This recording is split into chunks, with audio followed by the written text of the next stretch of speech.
Good evening. I'm glad to see every full house today. We'll leave the doors open in case we have any more that want to come listen. But welcome to the Town of Pittsboro Planning Board meeting for Monday, July 21st. Looks like we have quite a few speakers. We'll get to those in a minute. First, we need to certify quorum. It looks like everyone is present, so we have a quorum. And then has everyone had an opportunity to look over the agenda and have any questions or amendments to the agenda? Yeah, none. Can I get a motion to approve the agenda We approve the agenda. as proposed? Opposed? All right, do I have a second? I'll second it. All in favor, please say aye. Aye. All right, the agenda is approved. Next, the minutes. Carrie, I believe, circulated the minutes. Has everyone had a opportunity to look those over? And any edits need to be made? No? All right. I'll take a motion to approve the minutes for June 16th, 2025. Make a motion to approve the minutes. All right, motion by Elfrida Alston. Do I have a second? Okay. Second by Connie McAdams. All in favor, please say aye. Minutes are approved. All right, we'll move on to our public comment period.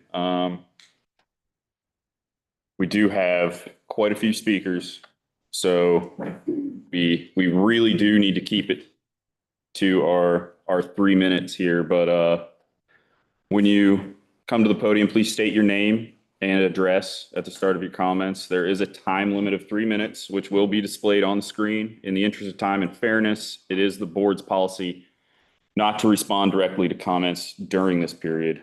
Staff will follow up as needed. So with that, I have Tiana Thurber.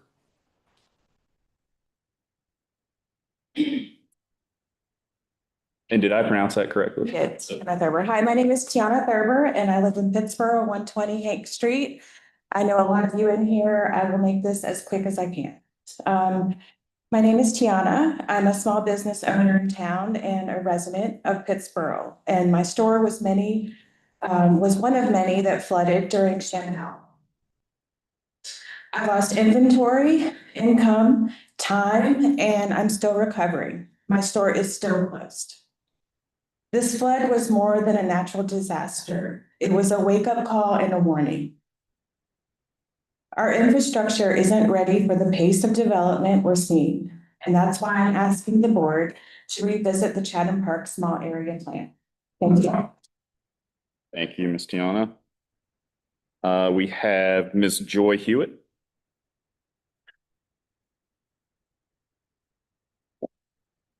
Joy Hewitt, 3069 Silk Springs Road, Pittsboro. The Chantal flooding showed how vulnerable our community and our environment are. I would like to urge the town of Pittsboro to put a moratorium on approving any new developments and a moratorium on changing residential and agricultural district zoning due to the risk to the health and welfare of our community. Is a 10-year flood attenuation plan sufficient for Chatham Park's master plan and any small area plans now? Does the town staff have reliable new data on what the anticipated rainfall or flooding due to climate change acceleration will be for the next 20 years? We need more review of the Chatham Park ordinances called elements that were used for North Village that shouldn't be used for South Village. That 5,000 acres approaching Jordan Lake should not be one giant gargantuan plan, but more carefully controlled small area plans. South Village should have much better protection of trees than in the current elements.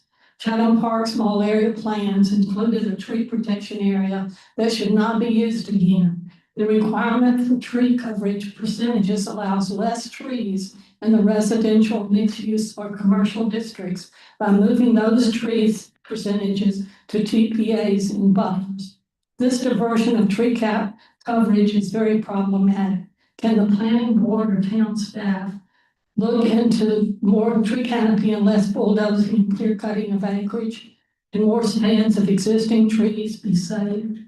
Should overall impervious cover standards be changed before any more developments are approved? Climate change needs to be considered before reducing greenery and trees and increasing hotspots through rooftops, roads, and parking lots. Development in areas closest to floodplains in Chatham Park need to be reconsidered in light of these horrific floods seen in Asheville and now in Chatham. Even the town's floodplain development standards and what is defined as floodplain may need to be reconsidered. As a river watch monitor of the Hall River starting in 2015, I participated in water quality studies like turbidity and the invertebrate count downstream of Chatham Park. The water quality reports most recently have shown poor quality and more sediment. Developments disturb land and muddy water and streams. Chatham Park sediment controls need to be improved before construction starts in South Village. Can staff look into this problem? Breaking South Village into small area plans can help the town improve development standards. We need a moratorium on development until standards impacting climate change can be reviewed. We need a moratorium while the town prepares its climate action plan. Thank you, Ms. Hewitt. We have Miss Leslie Keefe.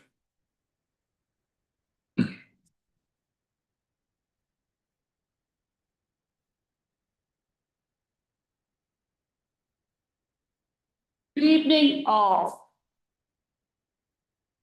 And thank you, Planning Board, and the members of our concerned community for giving me an audience here tonight. Ms. Keefe, if you would just state your addresses. State your address. Yes, my name is Leslie Keefe. I live at 1002 X Campbell Road.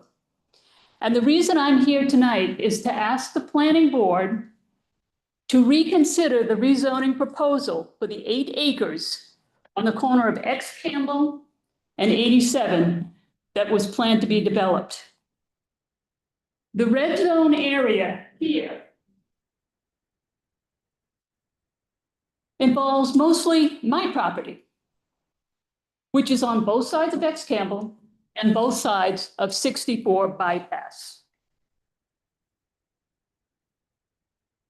My property was condemned and taken for the 64 bypass for the good of all. I suffered and still suffer water pollution, noise pollution, horrible flooding, and trash pollution. The 5 acres that border 64 to my property are unusable. I can't farm it, I cannot timber it, and I can't sell it due to the flooding, horrible flooding. I'm requesting the property involving 64, 87, and X Campbell not to be rezoned from RA2, which it currently is, to the MUAC, the multi-use. I bought my property over 30 years ago, and I bought the property RA2. I pay tax on my property, RA2. And I hope for it to stay RA2. I have a historic home on my property, built in 1870. And the proposed builder never lived in this area. I raised goats, horses, cows, chickens. I also raised hogs. And I'm currently registered for the VAD program. That's the Voluntary Agricultural District Program. My farm generates revenue, which I count on now, especially now that I'm retired. My farm does add beauty to the community. So I'm asking the Planning Board to please not rezone from RA2 to MUAC, the Mixed Use Activity Center. And I would like you to remove the red zone permanently, because the builder of the 8 acres that he has owned for less than a couple of years and doesn't live there hasn't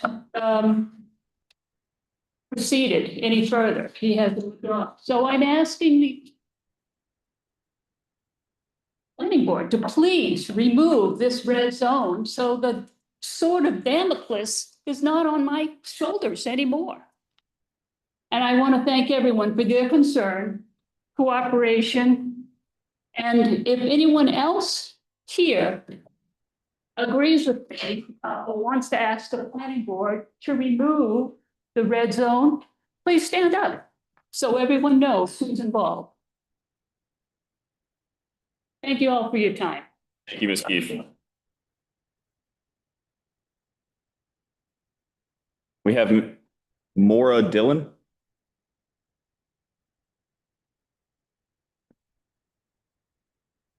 Good evening. I'm Maura Dillon. I live at 326 Muckernut Road in Pittsboro. I'm here tonight as a concerned resident and as a member of the Chatham Climate Action Network to urge your strong voice to the Pittsboro commissioners against the single 5,000 acre small area plan submitted by Chatham Park investors. When Chatham Can first learned about this proposal that would drastically limit, if not eliminate, the town oversight of Chatham Park as it evolves over the next 30 years, we were deeply concerned for many reasons. Development choices are so consequential. The way housing, transportation, and green space are built into a community have an enormous impact on how climate change will unfold over the next decades. We also know that what may seem efficient, cost-effective, or convenient for developers can end up being incredibly costly for the towns and taxpayers who have to support them over time. Even more importantly, Chatham Park is not just another development. It's a massive long-term transformation of our landscape that will affect all of us who live in Pittsboro and Chatham County.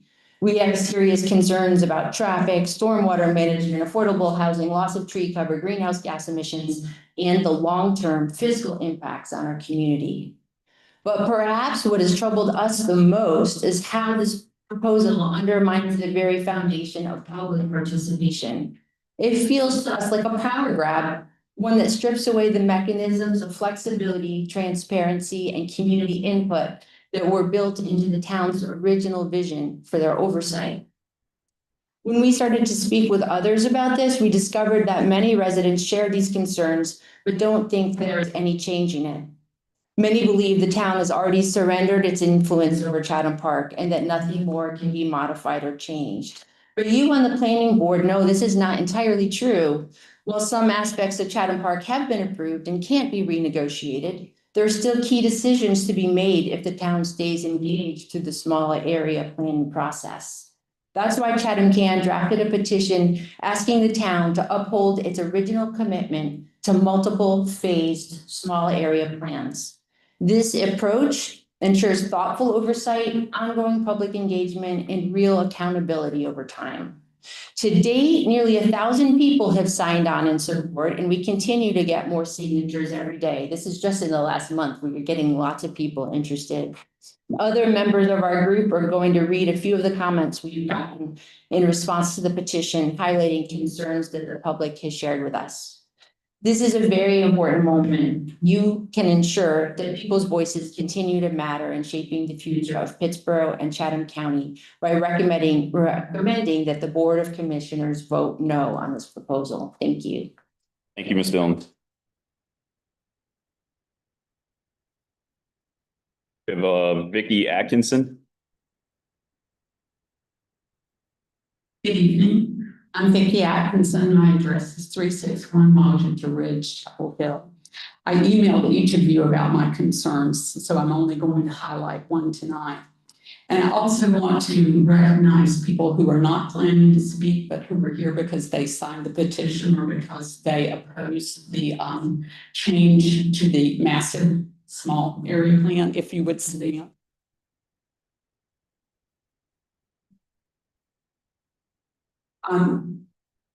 We are only beginning to feel the impacts of climate change, such as the extreme flooding that we all just experienced. It is hard to imagine what 5 years, 10 years is going to bring in terms of climate change.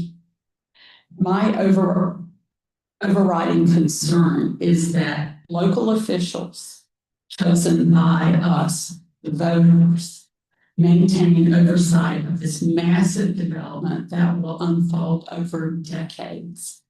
We need to keep our elected officials involved. As one of the signers of the petition wrote, quote, "Nowhere else across this land is any developer asking for such a carte blanche proposal. And nowhere else would any municipality abrogate its power to control such a massive development as Chatham Park. The rationale stated in the petition is sound and indisputable.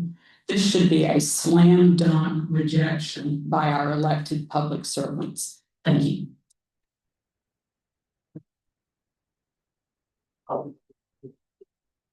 Thank you, Ms. Atkinson. Meredith Dillon.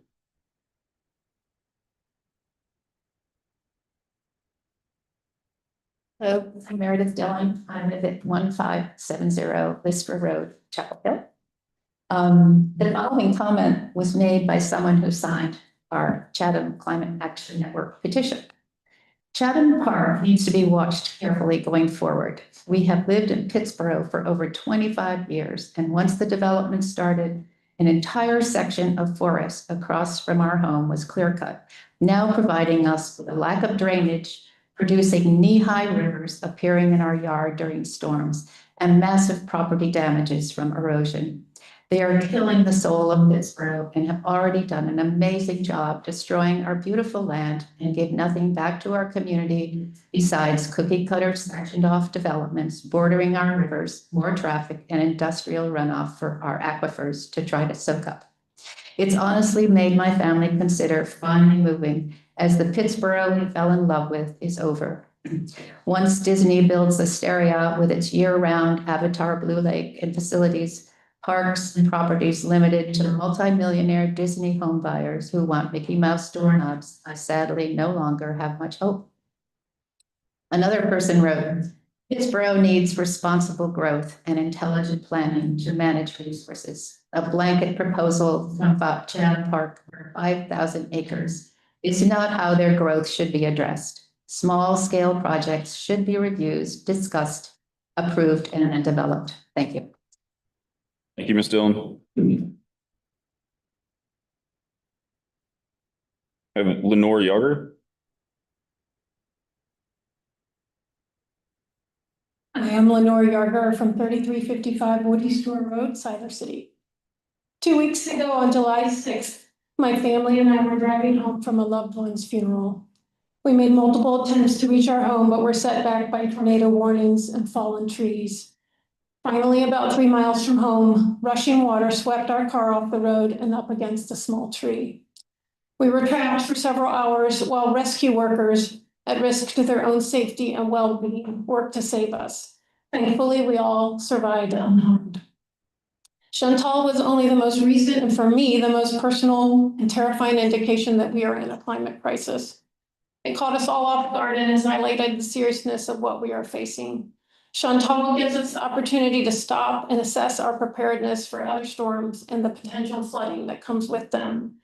It would be foolish for us not to also consider how the substantial pending development in our county will impact this preparedness. The most recent Chatham County greenhouse gas inventory names transportation as the #1 contributor to CO2 emissions in the county. We also know that Chatham County's forestation, or critical carbon sink, is down 9.7% since the last study in 2020, and that this decline is largely due to development. Development unquestionably impacts climate. We have no way to predict what other climate disasters are headed our way, but we know they are coming. We need our elected officials to be leaders in adapting our development projects to these crises. Approving a 5,000 acre small area plan turns that leadership over to CPI instead of continuing the partnership that CPI and Pittsboro originally forged. Sadly, history shows that we simply cannot rely solely on people who stand to profit from growth to make decisions in our best interest. CPI promised multiple small area plans over time, and the master plan was approved with that understanding. We are counting on you to recommend that the Board of Commissioners hold CPI to their original promises. Imagine with me that we are all in a car swept up in raging floodwaters, too dangerous to allow our escape on foot. The only thing keeping us from floating down the treacherous stream is a small tree, holding us fast in place, giving us time to figure out how to get out of the water safely. In this scenario, you, the planning board, and the Pittsboro Town Council are that tree. The stream is the climate crisis. Clearly, we need to think very carefully and deliberately about how we are going to move forward with a rescue and even possibly figure out what we need to do upstream to slow the waters down. We need you to help create the space where we can all do that. We are literally leaning on you. But CPI would have you cut down that tree, removing you from the rescue and planning equation. We know it will be far harder and maybe impossible to keep everyone safe once we are floating fast downstream. Please cut down this tree.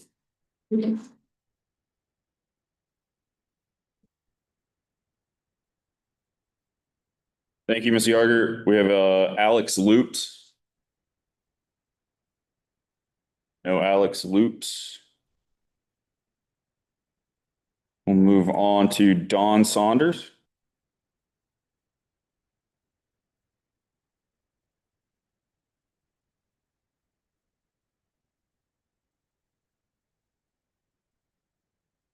Hello, everyone. I'm Dawn Saunders. I live at 324 Oakwood Drive in Pittsboro. My concern is, I expressed concerns at last meeting about the 98 homes that are supposed to be put in behind my home that would have watershed into Robeson Creek. And then here we are. Like Chantel was a wake-up call of our worst fears. And impervious surfaces and climate change are not our friends. We need to pull back. I call for a moratorium on building in Pittsboro until the culverts, which are inadequate, are addressed. The one that goes behind the Circle K garage, the gas station that is on Pittsboro Elementary School, the one that goes under 15501, the laundromat. We don't need the Circle K gas station flooding and sending all that petroleum down behind the Horton Middle School and then down to our wastewater treatment plant. And that almost flooded. And it's just, I'm flabbergasted that people are not aware of this. I'm just a layperson. I look at it and go, no, this should not be happening. And yet you guys approved a higher density impervious surfaces and 98 homes, which will just flood into that creek, and plus the culvert at Oakwood Drive also, that floods several times a year. You're showing, I'm disappointed, you're showing lack of foresight, you're killing the soul of Pittsboro. Josh Stein had to declare a state of emergency in Chatham County. Are we gonna get funds? Can we use those funds to perhaps fix our culverts? Can we, instead of having businesses washed out like we had?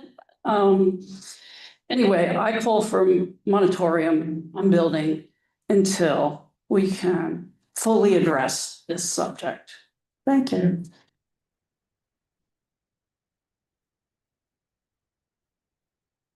Thank you, Ms. Saunders. We have Candace Hunziker. Good evening. My name is Candace Hunziker, and I live in town at 77 Cynthia Lane. I'm here tonight to ask you to pause before approving the small area plan, because let's be honest, there is nothing small about 5,000 acres. I understand small area plans typically cover between 50 and 200 acres, and this is likely the largest in the country. This large plan hands too much long-term control to developers, while limiting future planning boards and town boards' ability to respond and adapt and have oversight. This shift from 27 smaller, manageable, small area plans to one enormous one is such a massive change from the Chatham Park Master Plan. I, like so many others in town, was directly affected by the flooding from Tropical Storm Chantel. The creek next to my home flooded several times, each time causing more damage. And quite frankly, as I saw the creek coming towards me at a fast pace, I was terrified because I was out there trying to secure my home. I ended up being knee-deep in water in my yard within minutes, and my home is flooded. You know that roads were washed out, businesses were hit, and neighborhoods were overwhelmed. Our current stormwater system is under strain as it is. Adding 5,000 more acres of development without addressing that first is setting us up for disaster. Our emergency services and disaster response teams need more capacity to keep up. We know now that we need more safeguards, and we need to establish how Chatham Park will be held accountable for what they built here. This request pause isn't about being anti-growth. We all know growth is here. It's about giving you, the Board of Commissioners, and the residents of Pittsboro the time to truly understand the potential impact of this plan. And it's about understanding how to manage it and other growth responsibly and giving current boards and future boards the ability to do so. Thank you so much for your work to make this a better plan.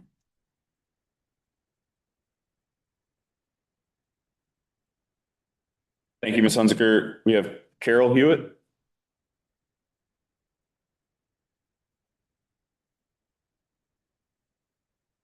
My name is Carol Hewitt. I live at 424 Johnny Brook Road, Pittsburgh, in the ETJ. I'm going to be brief. I have a couple pages of comments for you, but I'm going to share that with you in writing. I really, flooding is the topic tonight, and I just have to stay with that for a moment because there's one picture that I will send to you of a horse fence. You know how high those are? And there are logs lodged in that fence that came up from the flooding. That is a piece of land that borders Chatham Park. On the other side, when I tried to get the maps for the floodplain of the area that is Chatham Park, I can't find them on the GS. So I think it's something that we really need to take a look at. And the stormwater regulations are going to have to be reviewed and hopefully updated. You know, we just had this flooding event. They're no longer not frequent. There's a storm, was it Saturday, 60-mile-an-hour winds took down some huge trees in our area. This is going to keep happening. When you take down 5,000 acres of forest and all that undergrowth, and you expose bare land, and then you build miles and miles of impervious surfaces, roads and houses. This is a really perfect recipe for more flooding. So I just think we really have to take a look at that, man. You're going to have, this is my suggestion. I would request as a resident that you ask for a working session with staff and that please invite some of us that really study this plan. What I was sent for tonight is a new version of the plan. It's different. The maps are different. There's some new things in there. So a lot of us have never seen it. They've been working on this since the master plan came out in 2015. So there's just a lot to learn here. We want this, you know, this is the largest small area plan ever proposed in the United States, as far as we know, and this will probably get national attention. I'm sure we'll have WRAL and all sorts of people outlined to know what we're up to. Let's create the best possible development that we possibly can. And to do that, we got to spend a little time understanding exactly what's in there and what the implications are for the next generations to come. Thank you. Thank you, Ms. Hewitt.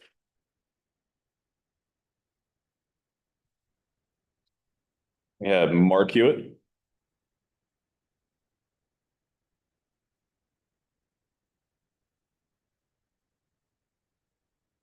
Good evening, I'm Mark Hewitt. I'm at 424 Johnny Brook Road in the ETJ, and I'm just going to concur with all the arguments that have been laid before you this evening and request that you delay any changes and confirming the master plan. It needs to be in a much smaller series of steps. Having a 5,000 acre development rubber stamped at this stage is silly. And you have the power to ask for reports, ask for small area plans to be given sequentially so that you can understand what is being done. We can all understand what's being done rather than being bulldozed, lock, stock, and barrel into a situation that we can't control. So please delay all you can this massive development. Thank you, Mr. Hewitt. May we have Holly Norton?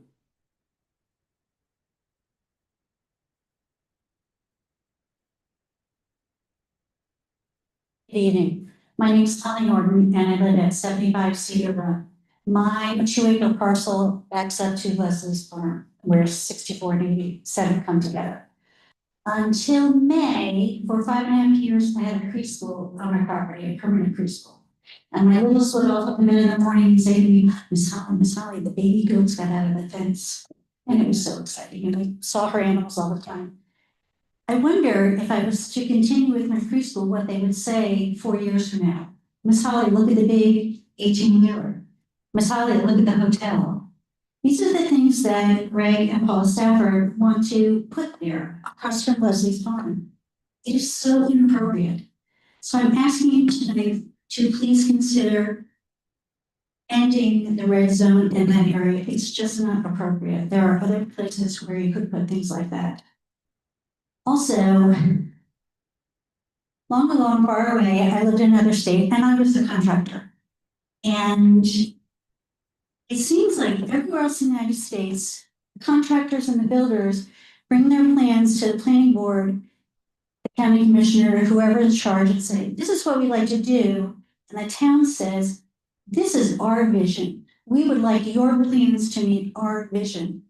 I feel like Chatham Park has just run amok, and the development has just run amok. As a former public school teacher, it is very concerning to me that we are not going to have enough schools. We're not going to have enough roads to get in and out of the school. Now the bridge right by Pittsburgh Elementary is out probably for the school year again. Where is all this traffic going to go? I feel like the developers and the builders are running the show versus you. And I so appreciate all the time that you give to our community. I ask that you consider pumping the brakes and taking a real look at this. There's a lot of people here tonight, and there's a lot of people who have not made it here tonight that are very concerned about this as well. And I hope you'll take it into consideration. Thank you.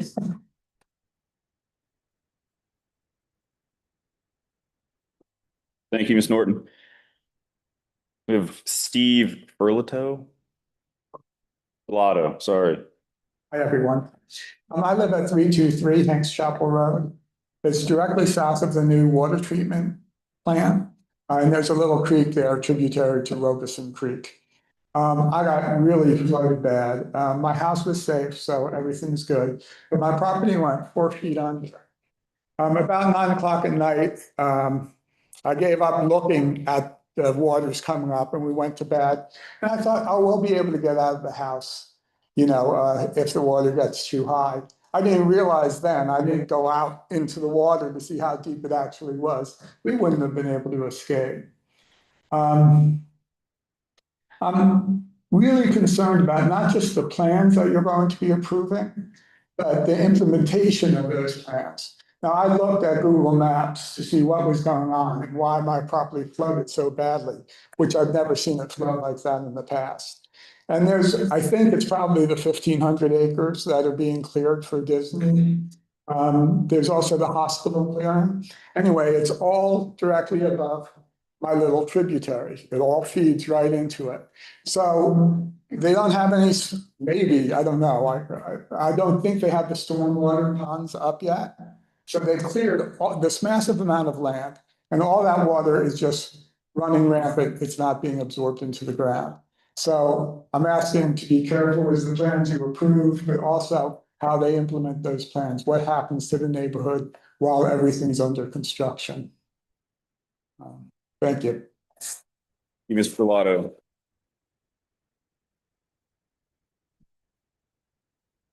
that will bring us to a close of our public comment period. Moving on, we do not have any old business, so we will skip to our new business, the small area plan introduction. Miss Teresa Thompson, I believe, will be presenting that to us.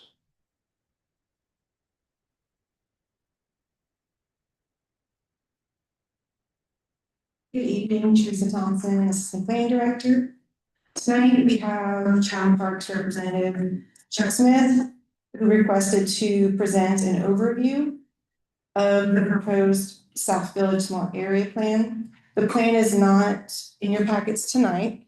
At this time, staff does not have a recommendation or presentation for the plan. We're still reviewing the small area plan, still meeting with the applicant to discuss the different components of their proposal. So this evening's presentation, as listed in the agenda, is for the applicant to go over some of the required components of the plans, such as roadways, utilities, parks, greenways, and land uses. So if you have questions for staff, you can let us know, but the presenter is going to be Chuck Smith. So with that, I'll hand it over to Mr. Smith.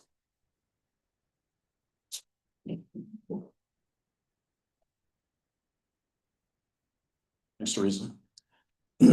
As Teresa said, I'm Chuck Smith with Chatham Park. I'm a licensed landscape architect in the state of North Carolina and have been for the last 4 years. The reason we wanted to just, before you have all this information before you, we wanted to give you a more of an introduction of what to be expecting. Most of you were not here when the rezoning was approved 10 or 12 years ago.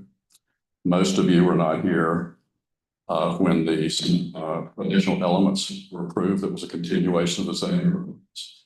And just for everyone that's been speaking, almost every issue that deals with some of the concerns that people have been addressed in the additional elements. Small area plan doesn't have anything to do with them. Size of the small area plan doesn't have anything to do with them. They've been addressed. And then the next step is a small area plan that the North Village has gone through that. I think a couple of you were part of that process to understand what was submitted as part of that.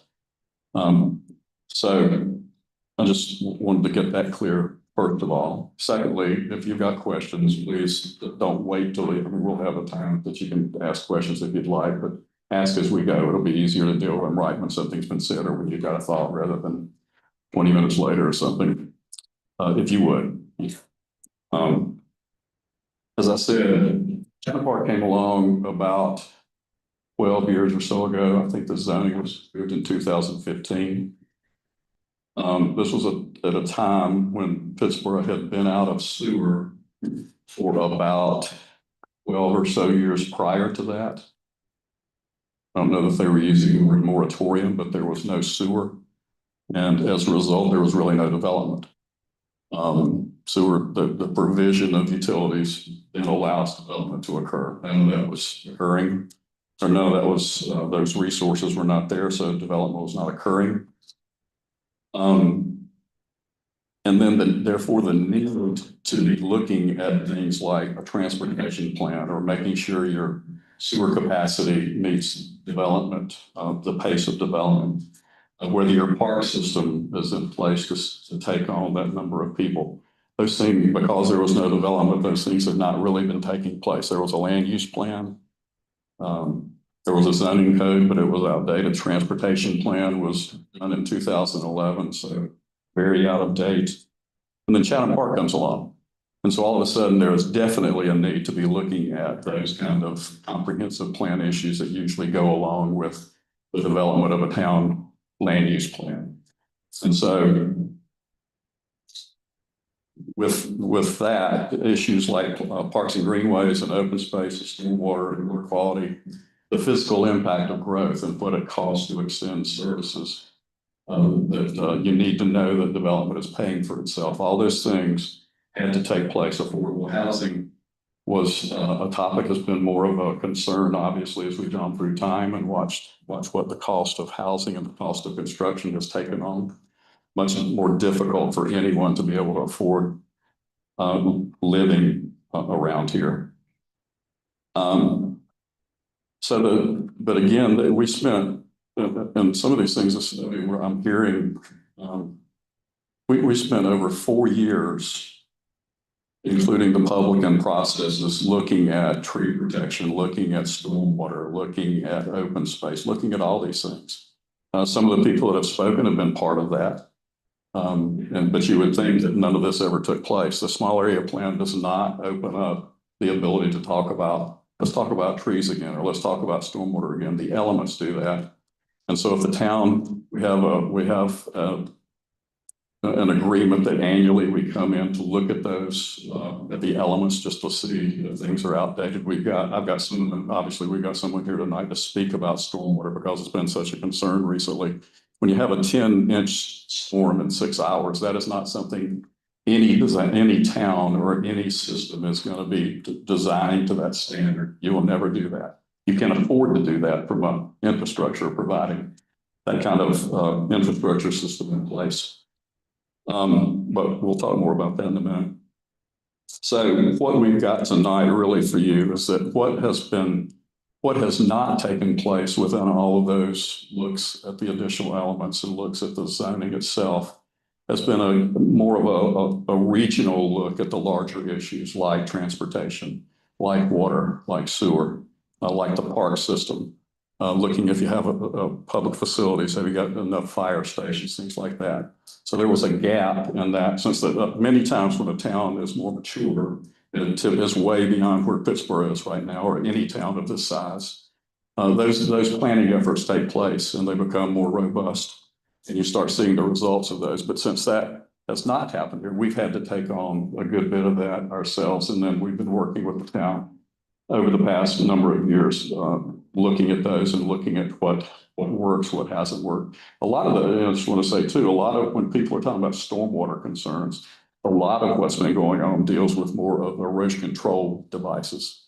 Not that, I mean, I think the town can talk more about this if they choose to later, but I understand from the most recent event, none of the Chatham Park stormwater devices that were actually complete and in place failed during a situation that was more like 1,000-year storm. So does that mean they're perfect? No, but a lot of what happens when you see failure, and what we saw around here was either antiquated systems, antiquated pipes that were undersized originally when they were put in 30 years ago or whenever they were put in, and that were obviously need to be resolved. As time goes on, newer development's going to bring the newer thinking, the newer process, the newer infrastructure that will be able to handle these situations. Others are going to talk about this in much better, more detail than I can. Chuck, can I stop you for a second? Yes, ma'am. You said every year you guys meet to look over the elements and the additional elements, and I'm wondering if those have been updated. We've had updates to the landscape element. Okay. I can't remember if any others have been updated. Obviously, during that time, it's only been recently that the affordable housing element was actually created, so there hadn't been time to need to look at that. But one of the reasons we have a stormwater person here too is there's been more concern about whether our stormwater element and our stormwater plan is substandard to what the town has with its new UDO. He will speak to that. But what we've made the commitment that as things are identified, that we get together annually to look at that. For example, transit's an element that we have, and we meet. We were meeting every 6 months or so. We haven't done it as much recently because they tell us so much of what they do is determined by federal funding. They don't have the money to be doing more buses, and they've been Chatham Park. Why aren't you putting in bus stops? Why aren't you doing? Well, we don't. Where do you want us to put them? They won't stop there. I mean, they're doing more door-to-door transit service because they don't have enough density yet to be justifying doing certain things. So a lot of these things that we've been meeting, we meet with the school system, for example, regularly. But there hasn't yet been enough development yet to say, okay, let's change these things. Okay, thanks. There's more to say about that, and we'll be dealing with it more. I know Teresa and I've had conversations too about how do we look at this maybe in a better way than we have, just to make sure we're on top of things as we can. But I do think there's a lot about stormwater that you don't understand in terms of that, the designs that goes into that and the modeling that goes into that. Hunter Freeman will talk about that in a minute. So as we've heard tonight, there are many of the comments have been, why does this thing have to be so big? And the next few speakers are going to speak to why we've been looking at this in a larger area than just looking at an individual. Somebody quoted that most small area plans are 15 to 20 acres. We don't have a section in Chatham Park that's 15 or 20 acres. And so if you're looking at those 50 to 200 acres. we don't have any that are 50 acres, but and most are much larger than that. But anyway, if you're looking at we're going to start with I'll introduce someone that's going to look at our the road network, for example. You have to look at a much broader scale than just an individual section. I'll let him speak to that. Mr. Travis with Gillinghorn is here to talk about the more regional nature needed for the roadway network. So give him a few minutes here. Quick question. Yes. You just said that you don't have any sections in Chatham Park that are less than 200 acres. I said we don't have any less than 50. There may be, I think there's one that's 85 in section 3.2, but that's off the top of my head, but smaller than 200, but not many that are that. So what are you defining as a section? If you look, and that's something that was, for example, if you've been part of the last North Village Small Area Plan, we have delineations of each section. And there are land use categories that kind of go with each of those sections. And they are, whether it's major roadways or whether it's major streams and things like that, that help establish where those boundaries are. But they define what the particular section acreage is. And so this particular small area plan that you'll be receiving here shortly has 16 sections left. There were 11 in the North Village. There's 27 total, as someone said. 11 in the North Village, 16 in the South. And each of those are different sizes, and there are different reasons for why they are different sizes. I have a question, and maybe this is for staff. So I think you made the point of the stormwater infrastructure that we have now that have caused some of the problems that we've seen from the people who've come up are maybe 30 years old, right? Or 30 years and aging, and probably have changed in quite a number of ways in terms of how effective they can be. And so I guess my question to you is, if the small area plan is approved as it is today, but it takes 20 years to develop the last phase of the project, would the stormwater requirements that we have now, would they also be updated as time goes by, or would it be locked in at what we have today? I don't know if that's questions. And I'll let Hunter speak to that in more detail. But one thing that he will talk about is the fact that when stormwater engineers are looking at this, they aren't looking at, okay, there's a certain data point with rain today. Yep. One says it's different from what it was 30 years ago. Well, then as the stormwater requirements have you look at today's data, not what was, say, approved in a plan 20 years ago. You're looking at this year's data, and then next year when you're designing, you're looking at next year's rain data and so forth. So that's, again, I could be misrepresenting that, and I'll let him speak to it because he is definitely an expert and I'm not. But yeah, I'm just curious if the requirements that the town places today, if the small area plan is approved today, if that can be updated, or if it's just what it is today, no matter when the development occurs in time. Yeah, so I think the answer to that is complicated. Okay. Because one, I mean, we are allowed to do, and at this point, we are allowed to do what we are authorized by the state to do. And that is the threshold at which we are at currently. So that's the first part as far as the town ordinance is concerned.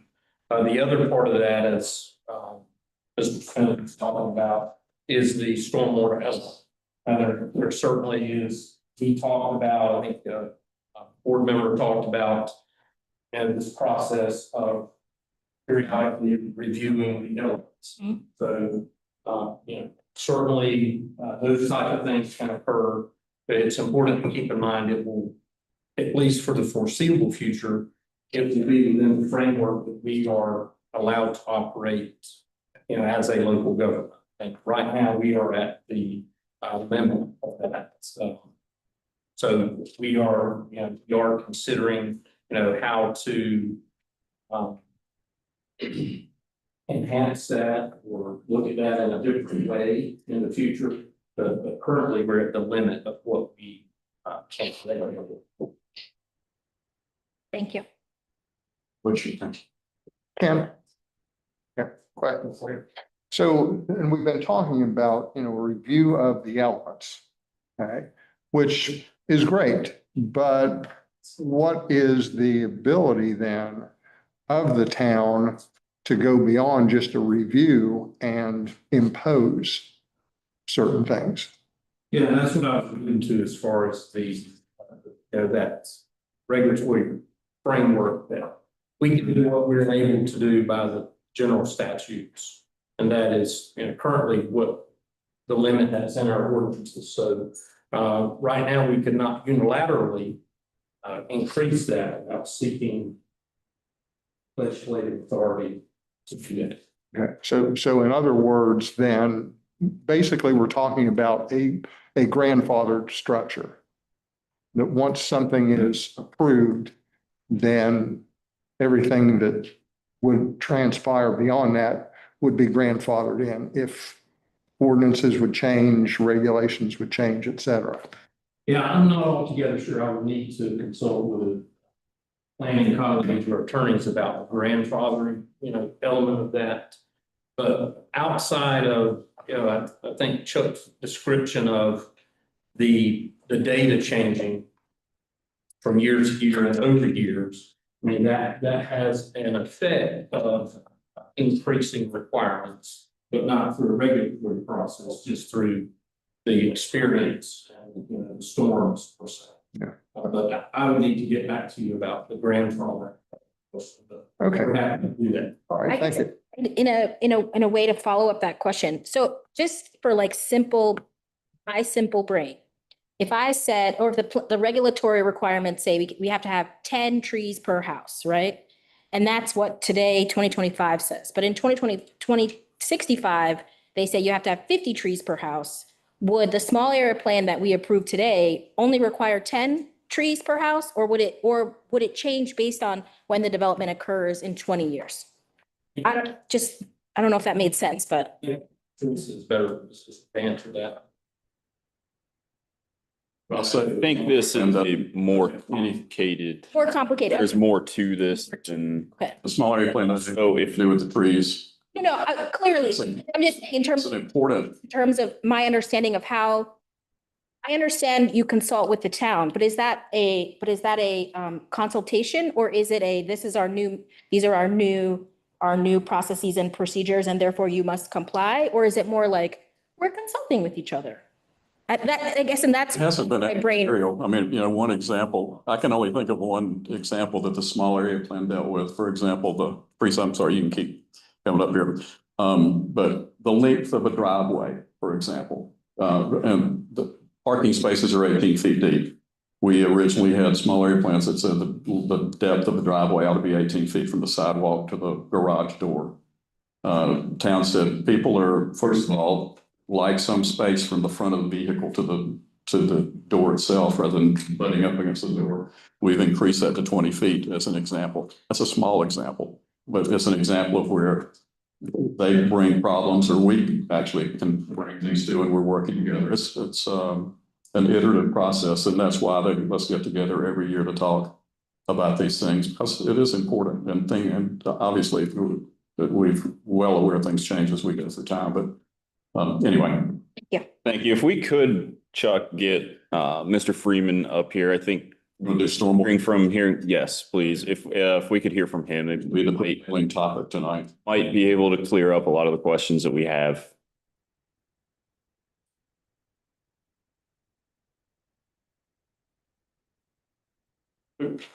That's a good. Last slide is in I can that read slide. it. But the last slide is a chart that you're referring to.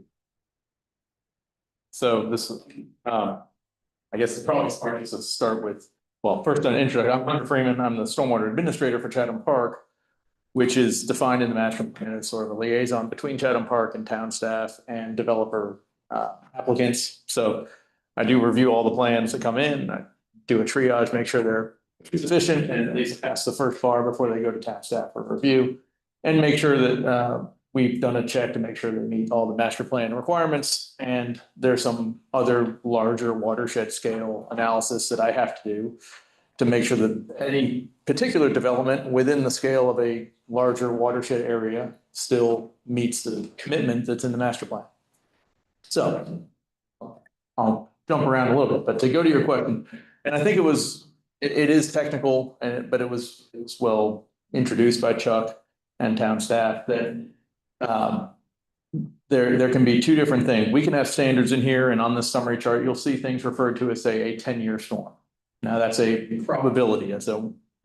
Based on historical data, a 1 in 10% chance of happening any given year of rainfall of that kind. And what we saw earlier this month was above 1,000-year storm. So again, Chuck saying, no one would design to that is an outlier storm. Now, I also won't deny that climate change is happening, and we're seeing a lot of more storms that we would call outliers happening, whether they're in this area or in Texas or California or a hurricane or what have you. So I don't have a discussion on how we start talking about those types of storms right now. But the other part is the town standards. The town standards will say design a culvert so that it can pass a 10-year storm with certain frequency. So if we work under the assumption that that standard does not change because there are some state limitations on what the town can do and what standards they can put on it, we go back to the probability. So that probability continues to change over time. And certainly a storm like Chantal will start pushing that probability higher. So 30 years ago, we may have designed a culvert for 5 inches of rainfall. And today, that same 10-year design storm, updated after 30 years of climate data, may now be 5.3 inches of rainfall or 5.5 inches of rainfall. So that number can change even though the probability sort of stays the same. So does that give a little bit more clarity on, I guess, if we design and get something approved today, it would be based on today's rainfall curves and probabilities. 20 years from now, as this development continues, we would use the data 20 years from now to design that and inform that. So the same analysis may end up with two different results if you look at it over time. So just to clarify, what you're saying is that these standards are separate from the elements. A particular standard like a culvert sizing is separate from the element in the. Like your 10-year storm standard is going to continue to progress over 30 years that they will have to meet. That's correct. Okay. I think not defined and locked in the element. We're not. Thank you. Based on a number, it's based on what the 10-year Ability. That's right. Okay, cool. Is there any consideration with the interaction between a brand new development with the new numbers and stuff and the interaction with a 30 or 40, 50-year-old antiquated system where the interplay is and stuff? It's a good question. If I understand it correctly, if we were doing a flood analysis for a creek, and I'll just say Robeson Creek because everyone's familiar with the geographics of it. If I did that today, we'd use obviously today's rainfall to project what we think future development and current zoning would have on that.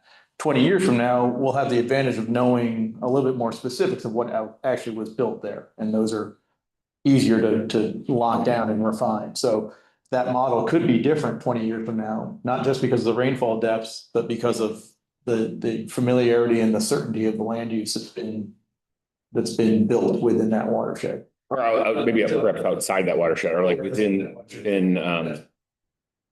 you know, how it influences existing structures, you know, and areas that are. So the analysis, I won't say there'll be, I would say an engineering standard would be that the analysis would be different 20 years from now. Can I tell you exactly how different it would be? No, I can't, but it would be dependent on a few different variables like the technology that's available. Certainly we have better software today than we did 25 years ago when I started my stormwater management. I guess my question was like when you're developing an area and stuff, how much the consideration is, what are the current standards, what are the needs and stuff, and what is the technology that we have right now? Versus or in addition to like, how does this affect neighboring areas, right? That have maybe antiquated, not access to the technology and stuff, or that has been in place for quite a while. Yeah, so let me, I guess, take a little different tact on my response. Sure. Whether we're in Chatham Park or greater Pittsburgh or the ETJ, any watershed analysis right now should look at a development's potential impact on those downstream. General engineering standard, although I don't know if it's codified in Pittsburgh or not, would be to take that analysis to where that development project is less than 10% of the overall drainage area. And at that point, it's again, a standard of care. There are case by case scenarios. We'd go to a much longer downstream issue. There are, the city of Raleigh, for instance, has an additional requirement if there's a known documented structural flooding case downstream of a project. We have to at least take it there. It's a request from staff and that's part of their ordinance. So there are case by case, but general industry standard would be to say, if I have a 10-acre development, I mean, at least bring that watershed analysis point down to where 100 acres are draining that watershed. So industry standard. That, yep, that's great. That's exactly. All right, so now I'm gonna go back, if we could go back one slide, to talk a little bit about this small area plan. I guess I'll jump ahead of Robbie and others, and talk about this, but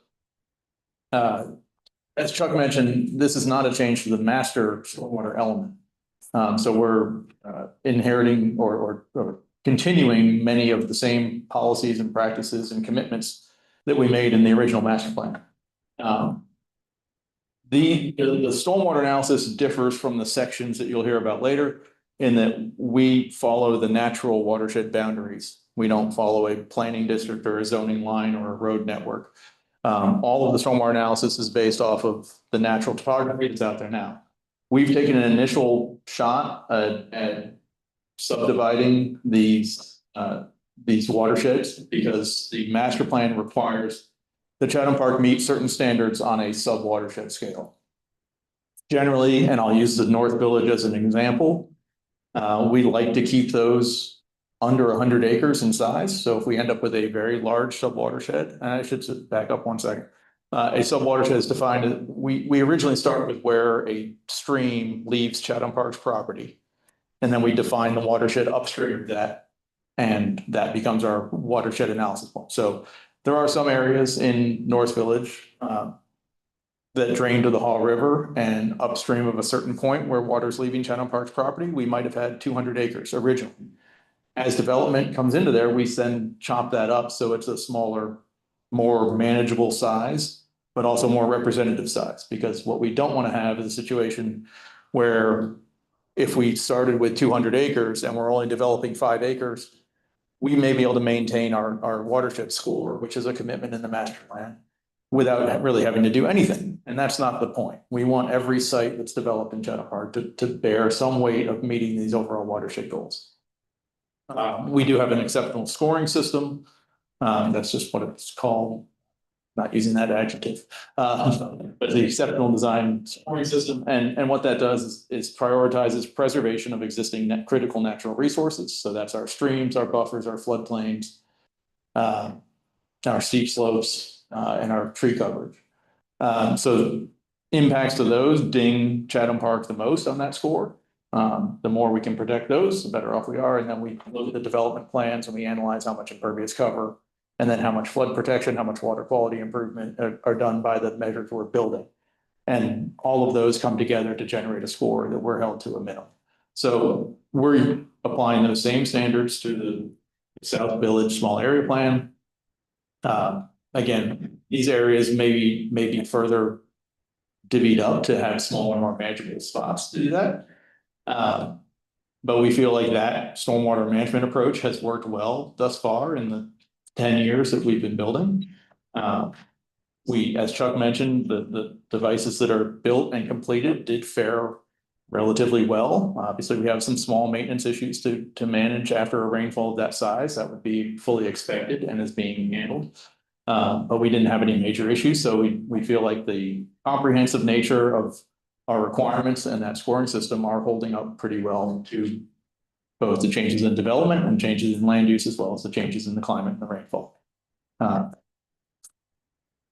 think I'm open to questions that I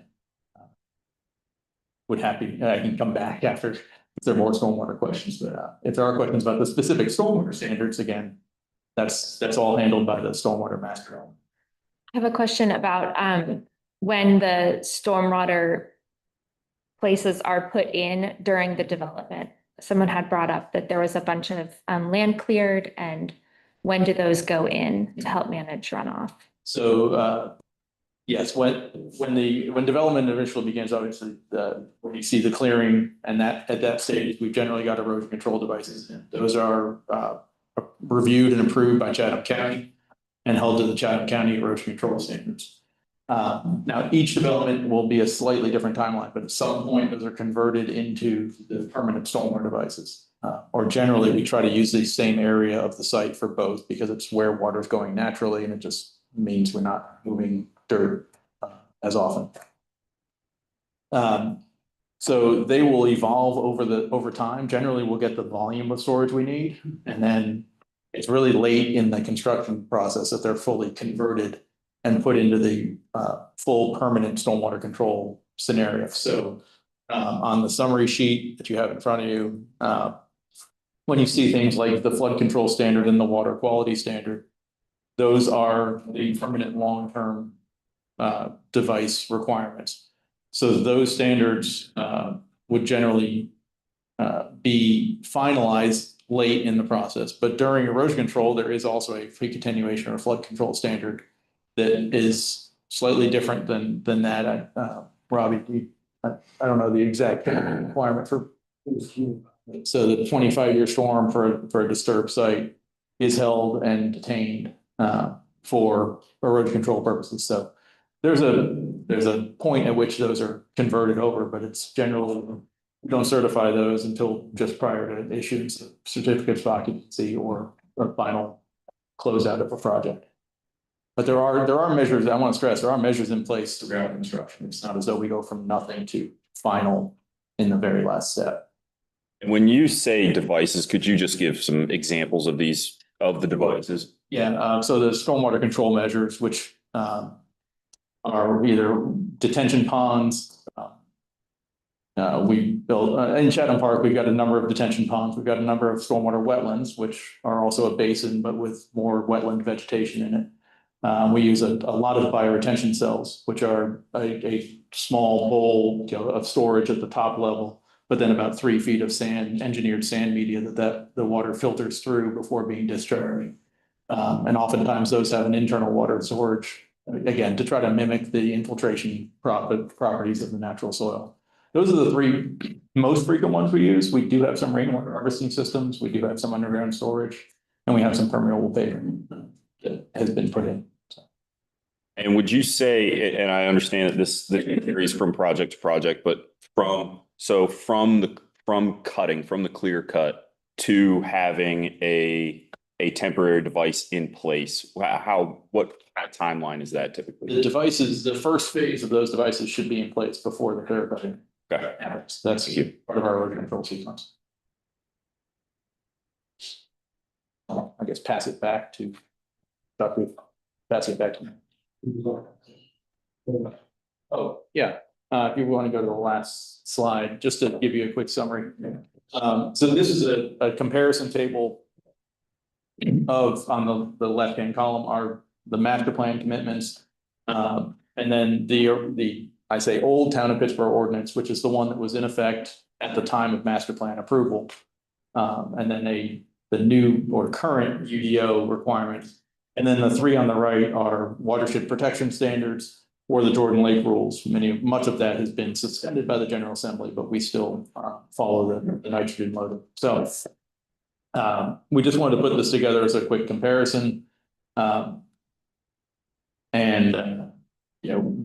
feel like we did set a very strong standard. The town has brought their ordinances up to meet the Chatham Park standard since the UDO adoption, which we're happy to have seen. But we'd still exceed this town and state standards for, especially on buffers, on flood protection. Again, the town brought their standard up, but that far exceeds the state's requirements for flood protection. And things like development in the floodplain. And, that's fairly consistent. Although I will say that our scoring system further penalizes developers for trying to encroach on the floodline. So it's a further deterrent, although the town standards are pretty strict and deterring development in the floodplain. So that's just a quick summary of that.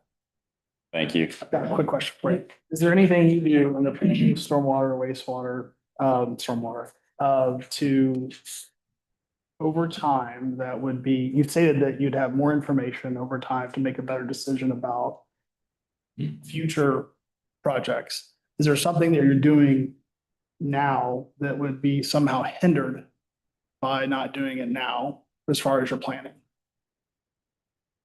For the entirety of the small area plan is proposed? No, I mean, from the stormwater standards, because we're looking at a watershed wide, the size of the small area plan, assuming we take the master plan elements and apply them to that, would not be affected by the size of the small area plan. Thank you.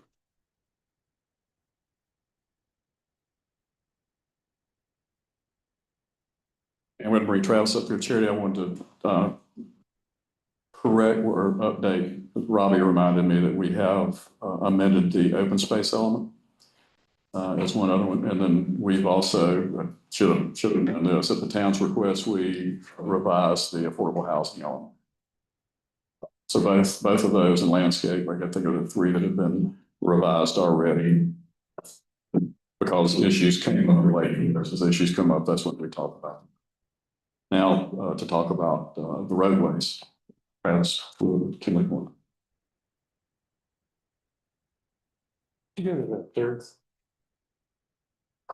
Good evening, Travis Fluid with Kimley Horn Associates. I can get into as much detail as y'all want, but I thought I'd just go over the high level process.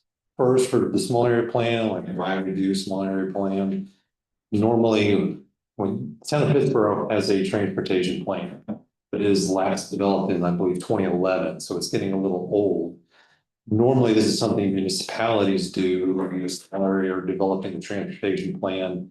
It's very unusual that a developer would be doing this, but it's unusual because we have such a large development. So it behooves us to plan ahead and develop, establish the size of these roadways well in advance, so that we're not painting ourselves into a corner and find that this road doesn't accommodate the development traffic of this part of town in the futures. Chatham Park has been very consistent about being forward thinking about that. It's the same process we went through with the North Village, sizing the roadways in the North Village and making sure they're going to accommodate the development that's planned for long term. So that's exactly what we've done here. The way we do that is a travel demand model for the town of Pittsburgh that was developed. There was an original one when the transportation plan was developed that was updated when NCDOT did the traffic forecast for Chatham Parkway.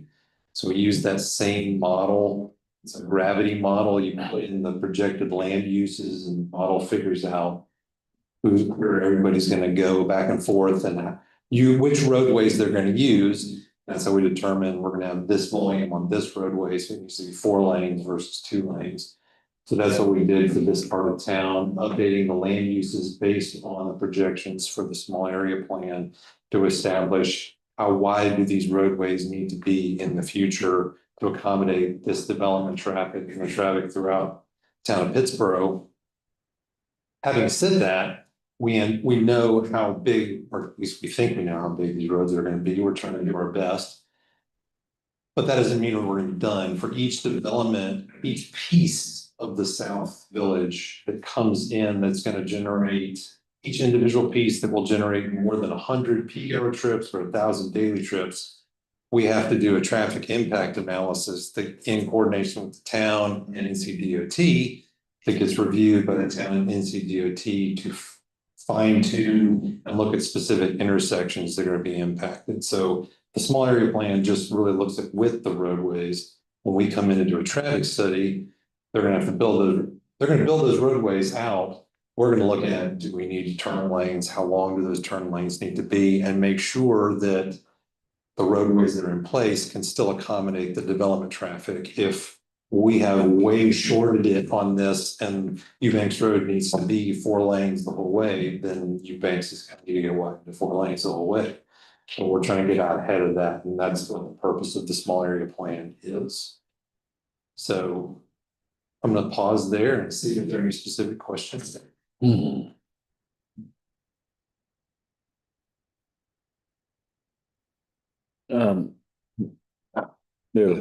How old is this and what has changed since you guys first started looking at it? Where were you on or off, if you will, with your prediction?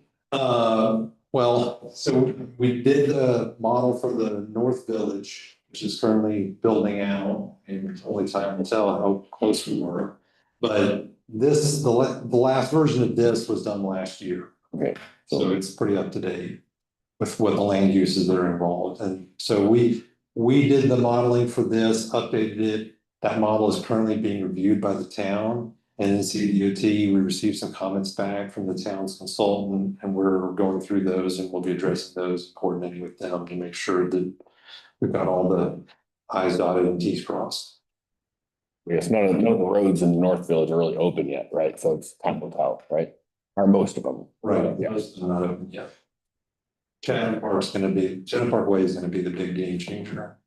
It's safe to say that you're constantly looking at traffic patterns based on future development, regardless of time frame, and updating your traffic analysis, and then working with the DOT to get approvals in the town. That's right. Yeah. So we've been doing traffic studies for pieces of North Village for the past 5 to 10 years and continue to do that as development comes in. It changed a lot in between. Not really. Not our projections. Is that what you mean? Yes, like from how y'all projected it 2 years ago to present. Well, South Village is a big change, but for North Village itself, it hasn't changed that much. I mean, I think we've been pretty close. Okay, y'all. So, I mean, we try to aim a little on the high side, and so that the actual volumes are less than that, but we do our best with the best information we got. Okay. Is there like a margin that you guys aim high for?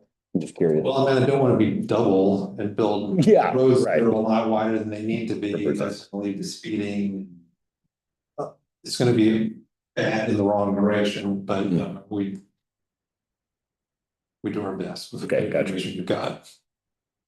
The question is, the argument for this large size, small area plan is that you need to plan out these transportation systems. However, I feel like the North Village was done in smaller sections and still you were able to look at transportation. Is that true or? Yes and no. There were a couple of pieces like along 15501 that were done separately first. And then, but then as the rest of North Village, particularly along Chatham Parkway came in, that was all done together as part of the North Village small area plan. I don't know how that acreage compares to this, but it was still very large. And so all of that along the eastern part along Chatham Parkway was done as part of the North Village small area plan. So a very large plan similar to this with the roadway network identified and the roadway widths identified. We've been doing traffic studies for the smaller pieces separate of that, into traffic impact analyses, TIAs, we call those, that are taking a more specific look at the roadway network right around those developments. But the whole North Village was planned out as part of the North Village small area plan as well. So you would need this large area to be under one approval to be able to begin building the roads? Is that the? That's right. At least the major roadways, this the skeleton of the roadway system, and there are obviously gonna be other roads throughout the development that come in and help with this, but to size those larger roads appropriately. Again, Chatham Park is doing things contrary to how most developers do it. They're building the roadways first and then coming in with development. Normally, the roads come in toward the end or don't get widened until toward the very end of the project. And so that's what we're trying to get out ahead of. And if this were a dozen smaller developers, they would all be trying to pass the buck onto somebody else. And like, we don't want to widen that road. That should be developer X's problem or developer Y's problem, and trying to get out of improvements. They're doing all of this in advance so that they can know what they need to do to accommodate their development. It's very unusual in my line of work. But it's a good thing, at least from a transportation standpoint. So a follow-on question to that, two-part. The master use plan and section 1 of the development phasing plan called for, as noted several times, 27 SAPs. It also called for sequential development based on the number of each section from 2 to 6, I think. Why now would we need to have a large SAP if that was already proposed and agreed to previously? And why wouldn't Chatham Park be able to simply plan, if it has all this property and can plan the traffic to do the roads the right width or the right distance without having to do one large plan? I haven't been involved in all of that, so I'm not sure I quite follow the question. Do you know what he's talking about? I can address some of that here. Can you do it in parts? Right? Yeah. I'm not understanding the need to get away from the current MUP and the section around development phasing for one large plan when it was agreed to that way, knowing that the traffic patterns were going to be a certain way, the main arteries were going to be a certain way. And then why couldn't you still do? So that's one part of it, right? Why if we agreed to this before with a sequential phasing of small area plans, whether it be phased or individual SAPs, why wouldn't you still be able to handle the correct traffic plan regardless? I'm gonna take a shot at this. Can we pull up, is there one that has the section numbers on it? Isn't Go back one. it was larger, small area, just a transportation good part? Go back one slide. Wasn't sure if I. Maybe one more. Another. There we go. All right. So if we were doing, Base. let me take a shot at this. So if we were developing section, say 2.1 and nothing else, and we'd do a traffic study for section 2.1, and we would identify what width the roads need to be and where we need to turn lanes and what roadway network we need to serve that development. And then section 4.2 comes in and we do the same thing there. It's just going to be a bunch of piecemeal stuff. And we may run into a situation where when we get down to like 2.4 down South Village Way and a 3.4, 3.5, 3.6, we may need to read that South Village Way up at section 4.2 needs to be a 6-lane roadway. But there's development right up on the road and it's been built as a 4-lane roadway and now we can't widen it. Doesn't that give more credence to what James is asking though? Like why do it all right away when there might be changes or there might be issues? Like why not do it incrementally with like a phased approach so that you can have that, adaptability and prudence? And that's where the TIAs come in. I mean, we still have that. This is the best of both worlds. We're planning ahead with the best information we've got. I mean, this doesn't guarantee anything in terms of transportation approvals other than we need to build these roadways to these widths. We're still gonna have to come back and do traffic studies for individual developments, just like you're saying, that say, okay, we built this network. Is it gonna work for this development? And if not, what else do we need to do to fix it, to make it better? And make it accommodate the traffic. I guess my point, that's a good point, because the traffic studies would help there. And if you had more time, you could, if you were to change something later on. But I guess the point is like, this map, I mean, I know a lot of people have said that it's changed, but it hasn't changed a lot. It's been here since 2015.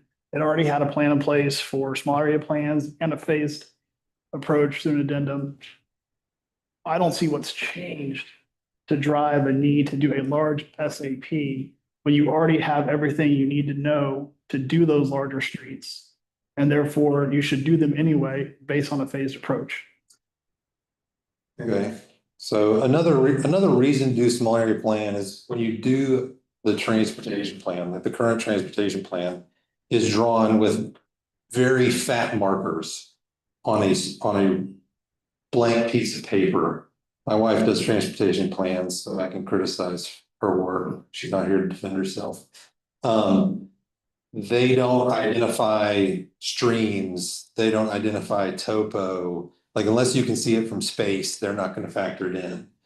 So the small area plan is getting into a much more granular level of detail. Like in the North Village, for example, we went through and identified and eliminated something like a dozen stream crossings because we tweaked the road alignments to go with the topo, avoid stream crossings, reduce stream crossings.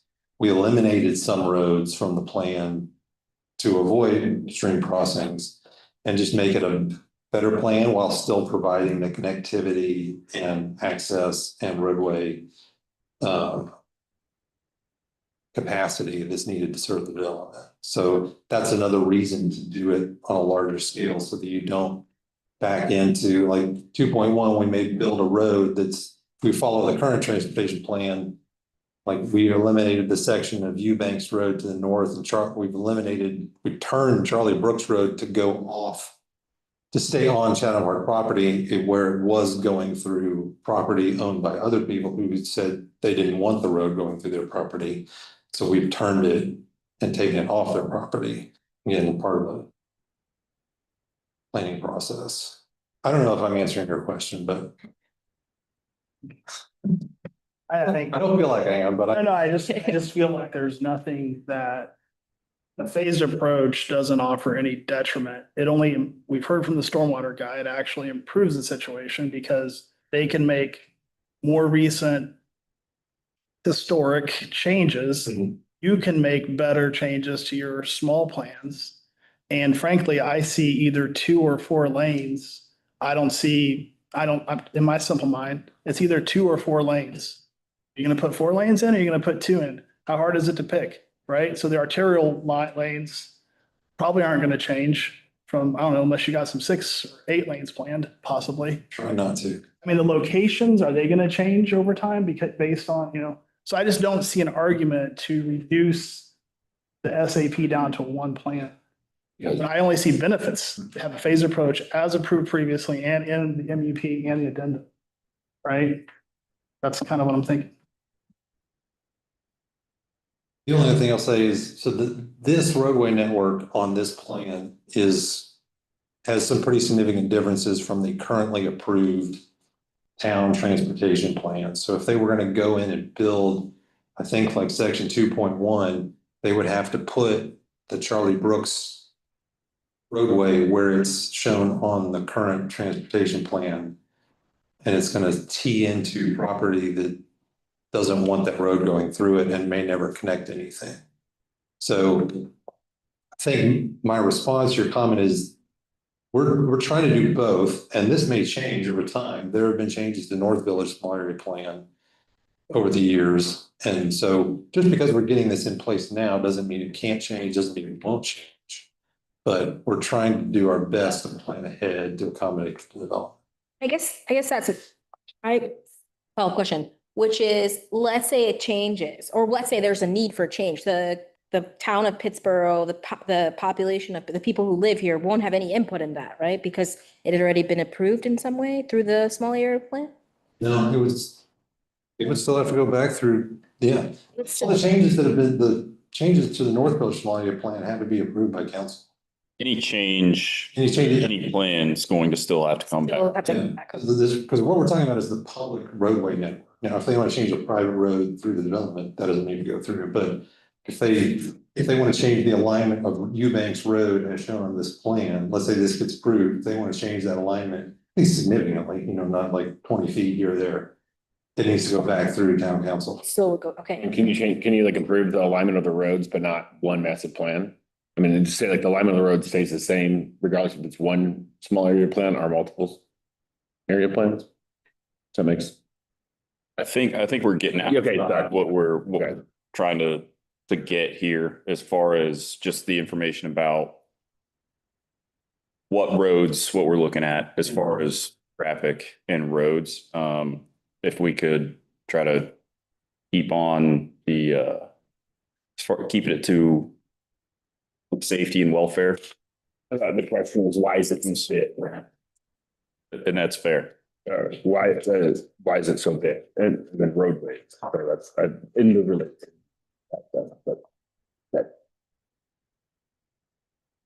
If we have nothing else for traffic, I think we're moving on to. Go ahead, Al. But you mentioned public safety and that's. Yeah, no, absolutely. So when you talk about the individualized traffic studies, is that where you start looking at the interface between the roadways and the greenways and where pedestrians will be crossing? How we're going to incorporate systems to keep people safe?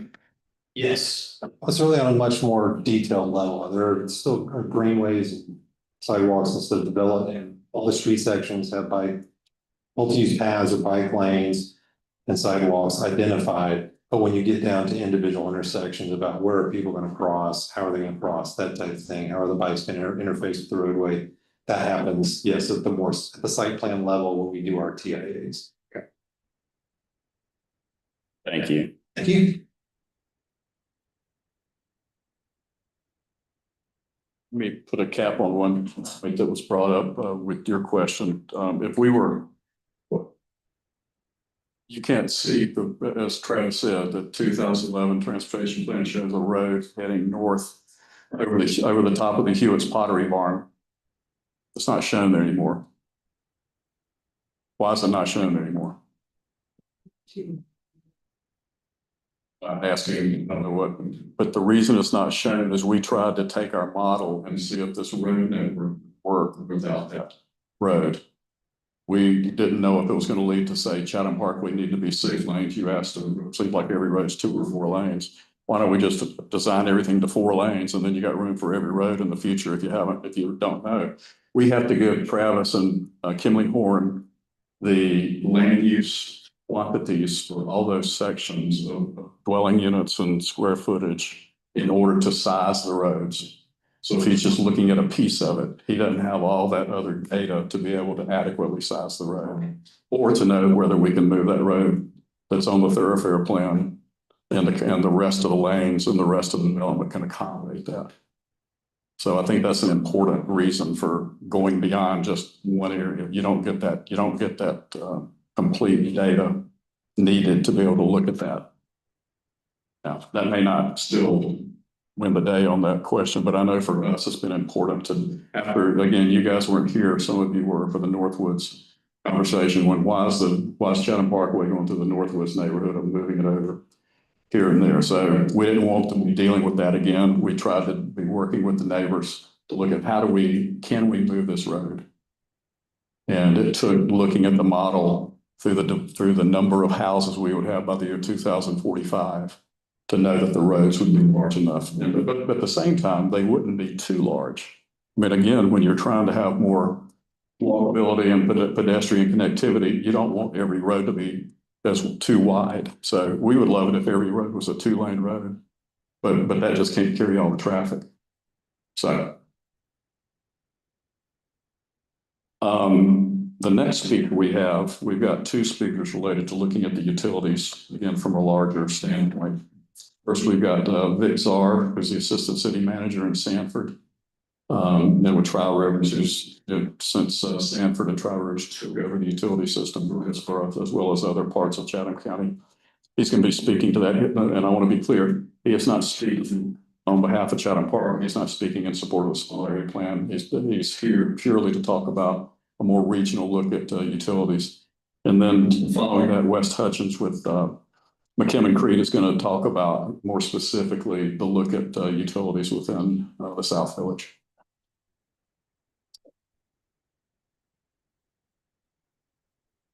Yeah, I'm Victor Czar, I'm the city manager with the city of Sanford, and we have merged utilities with the town of Pittsburgh about a year ago. So we're relatively new to this based on all the technology that everybody else is talking about. But I was asked to come here to describe how we would look at water, wastewater, utility planning, and it really piggybacks a lot with what Travis and Hunter said. From an engineering perspective, you need to look at something basin-wide for stormwater or sewer, so that you can make the best decision you can with the best information you have at the time that you're making the decision. It's to help not make decisions that have to be redone at some point in the future, okay? For Travis, that's looking at all the origin and destination stuff for traffic that might be going through Chatham Park that's not necessarily generated. Chatham Park.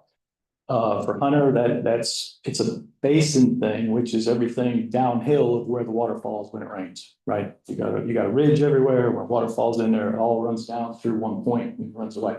The sewer system works the same way. We run by gravity. It's expensive and very reliable. So we like to use it wherever we can. But those basin lines do not line up with property lines typically. They typically don't line up with county lines. They typically don't line up with anything other than the basin itself.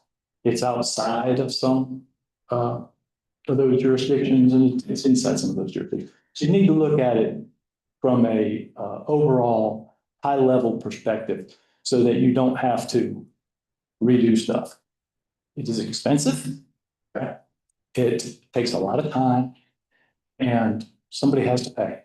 And what you really don't want is to have a sewer system that you install tomorrow based on a smaller scope so that somebody in the future is going to have to pay for redoing something that could have been avoided up front. That could be more on the back of the developers than the ratepayers.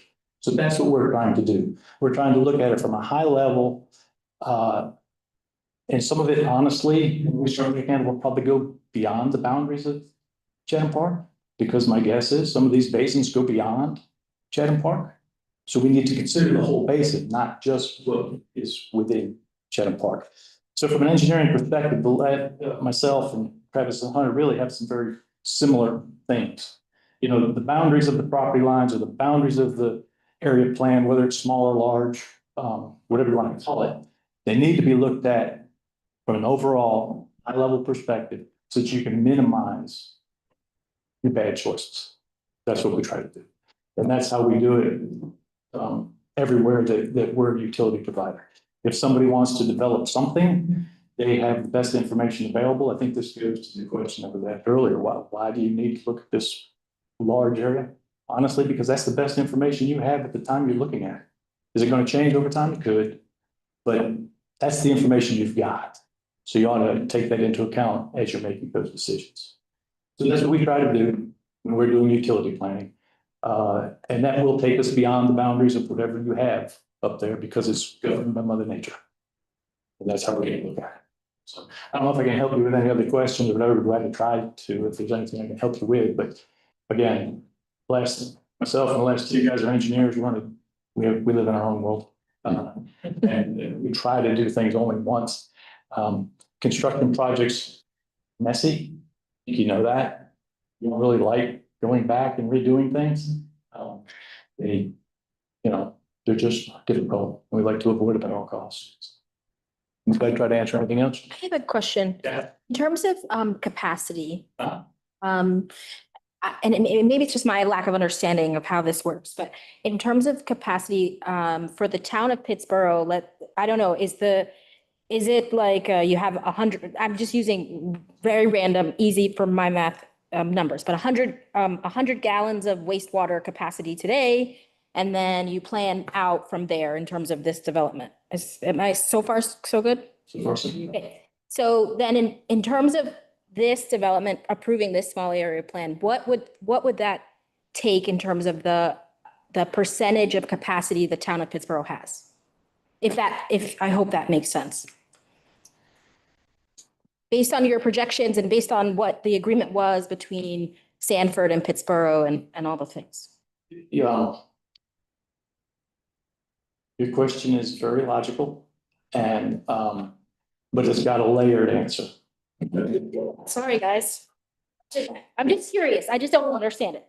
Sometimes I wonder if I do, so I'm aware there with you. There is a limited amount of wastewater treatment capacity, okay? So there's two parts to the wastewater system. There's the collection system and then there's the treatment system. The collection system, as it will be installed so that it can deal with everything in that basin, okay? Now, when certain subdivisions or certain houses want to be built or whatever it is, they'll come by with a permit and get that amount For that house. sewer permitted. Huh? Okay, so again, just making up numbers. Maybe the basin says that we need a 24-inch pipe. We put in the 24-inch pipe, right? More importantly, President Bell never put in 24 pipe. But we may not actually have the treatment capacity that exists to service everything that's going to be at 24-inch pipe today, because we know we're working on increasing our treatment capacity. So it's not just how much is available today. This is a iterative process, okay? Most of this wastewater is going to go to a wastewater treatment plant today that has 12 million gallons a day capacity. There's roughly 4.5 million gallons a day going through it.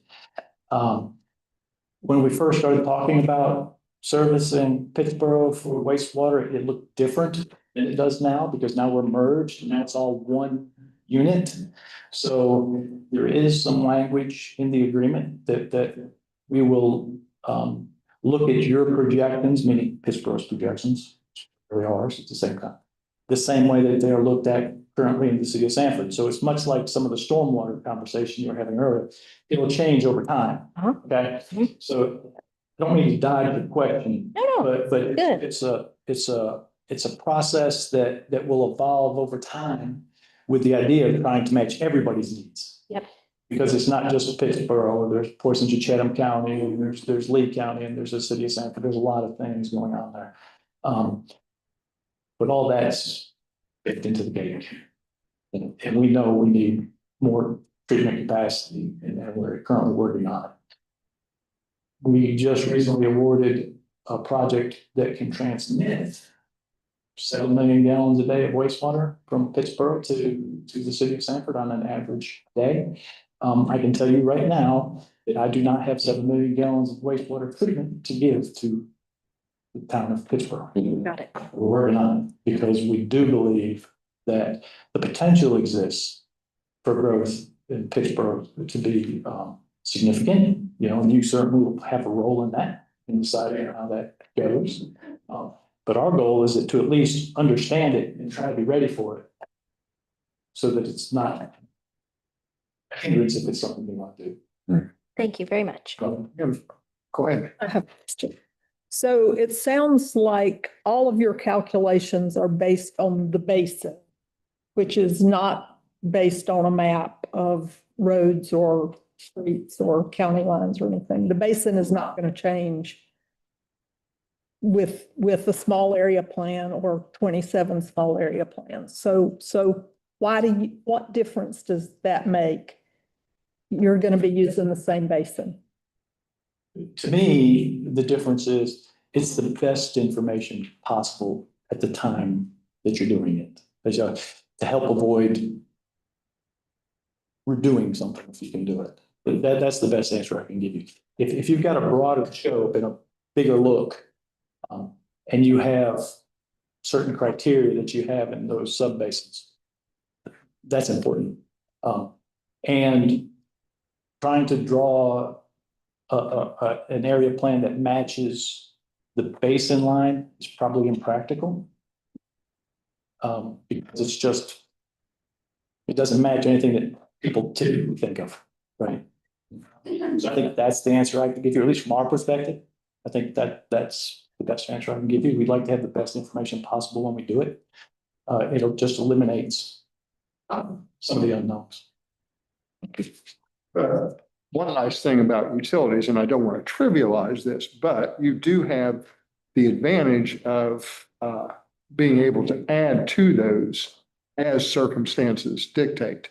So let's just say that the water main coming from Sanford up to Pittsburgh here, let's just say, what, 18 inches? I don't know what yeah. That at some point in time, if you find out that that's inadequate, then if it's just cost justified, you can lay a parallel pipeline, right? Same way with your sewer, wastewater treatment, those plants are designed to be additive in sections, or you can build an auxiliary plant somewhere. Yeah, so it's not like we're dealing with roadways or things like that. You do have more flexibility. I see it very similar to roadways. I think it was, earlier it was suggested, you want to build the right side road, right side road. You don't want it too big because it's just extra pavement that you don't need and extra costs that you incur that you really don't, but you don't want it too small. Right? You want to deliver a certain level of service. And that's the same thing with the utilities. We want to look at it in a way that we don't have to come back and parallel it later because it's expensive, it takes a lot of time, and it's very disruptive. So we try not to, but you're correct. If at some point in the future, a 24-inch line needs to be paralleled by another 24-inch line. But that may not be just because of Chatham Park. If you have other things that Siler City. Right, if you have other things that are happening, that needs to be taken into account as well. Thank you. Thank you. Thank you.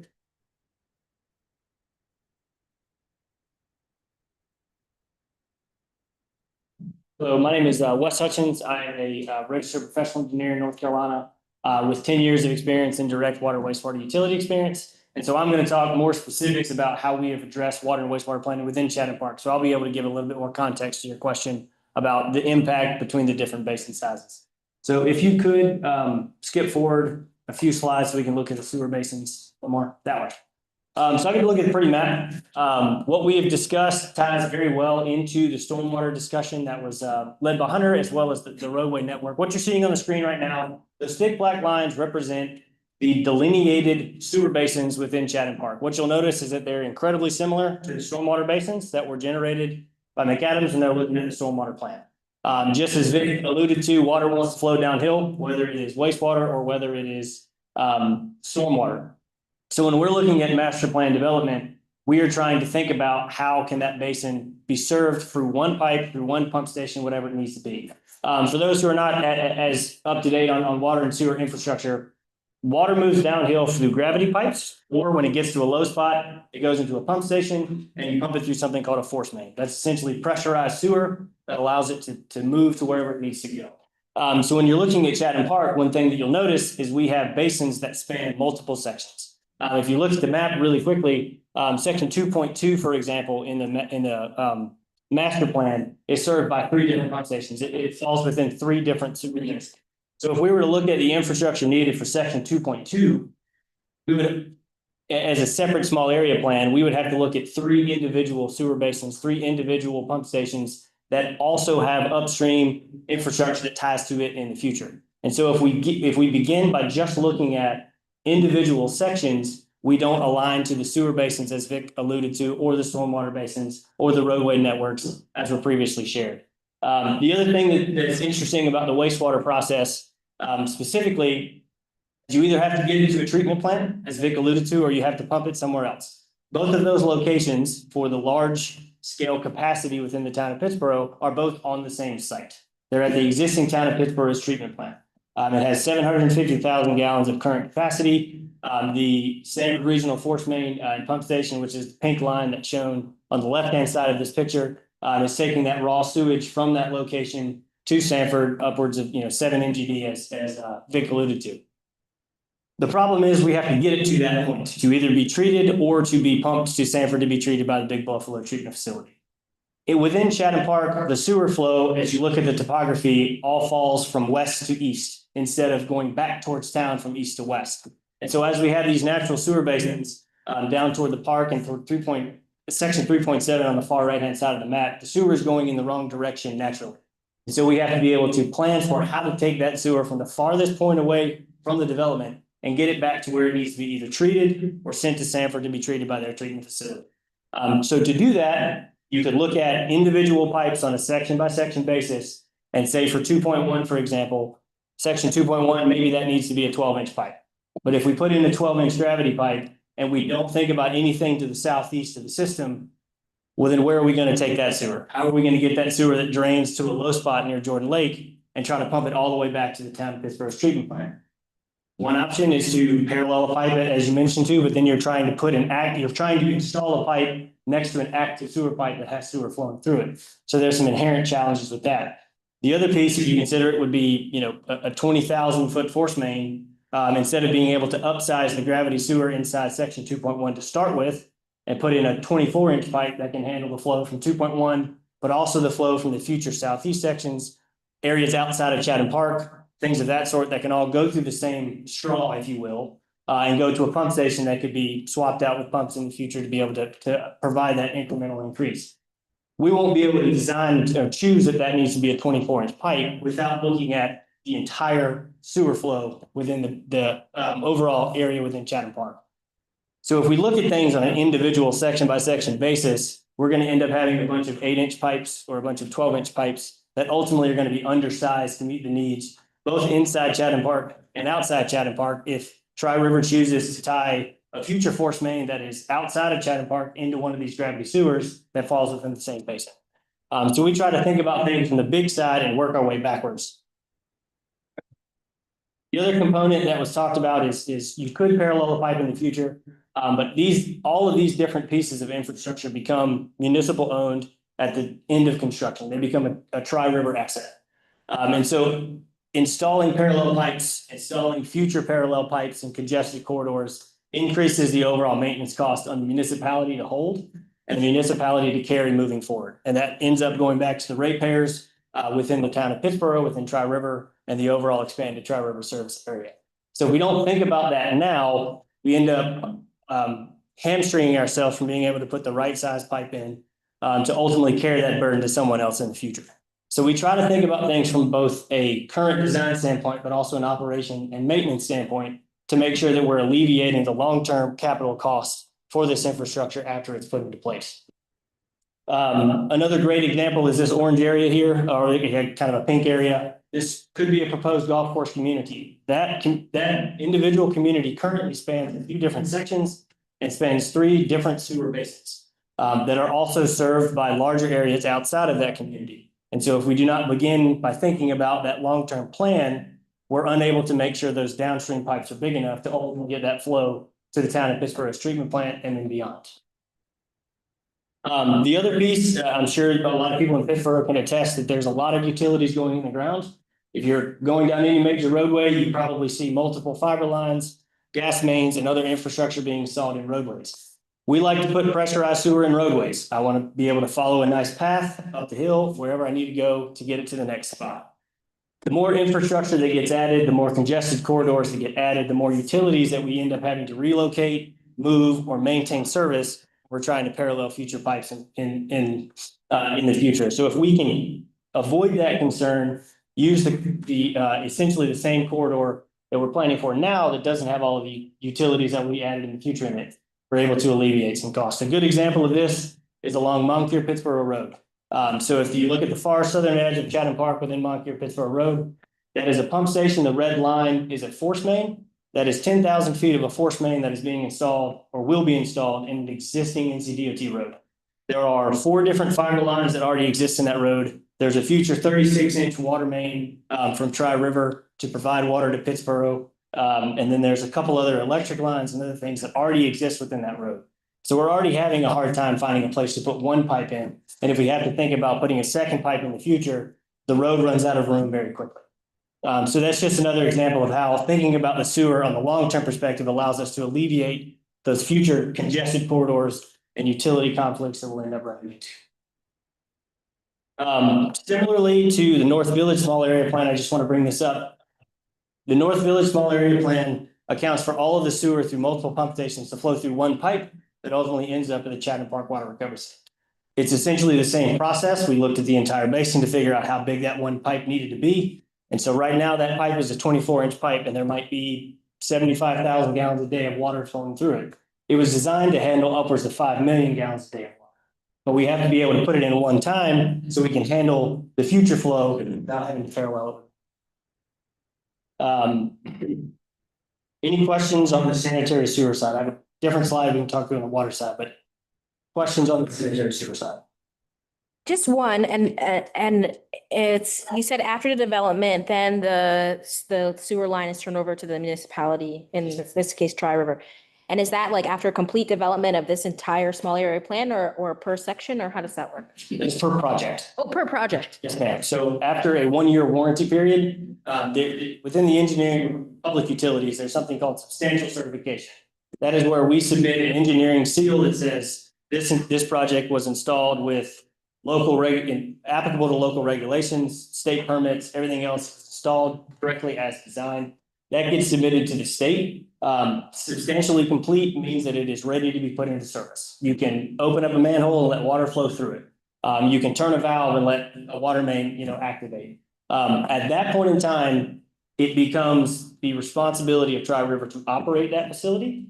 But there is a 1-year warranty period from the date of substantial completion until it is truly a town of Pittsboro or Tri River utility asset. At that point, the end of the warranty period is over. We get a formal acceptance letter and it becomes municipal infrastructure, but it is done on a project by project basis.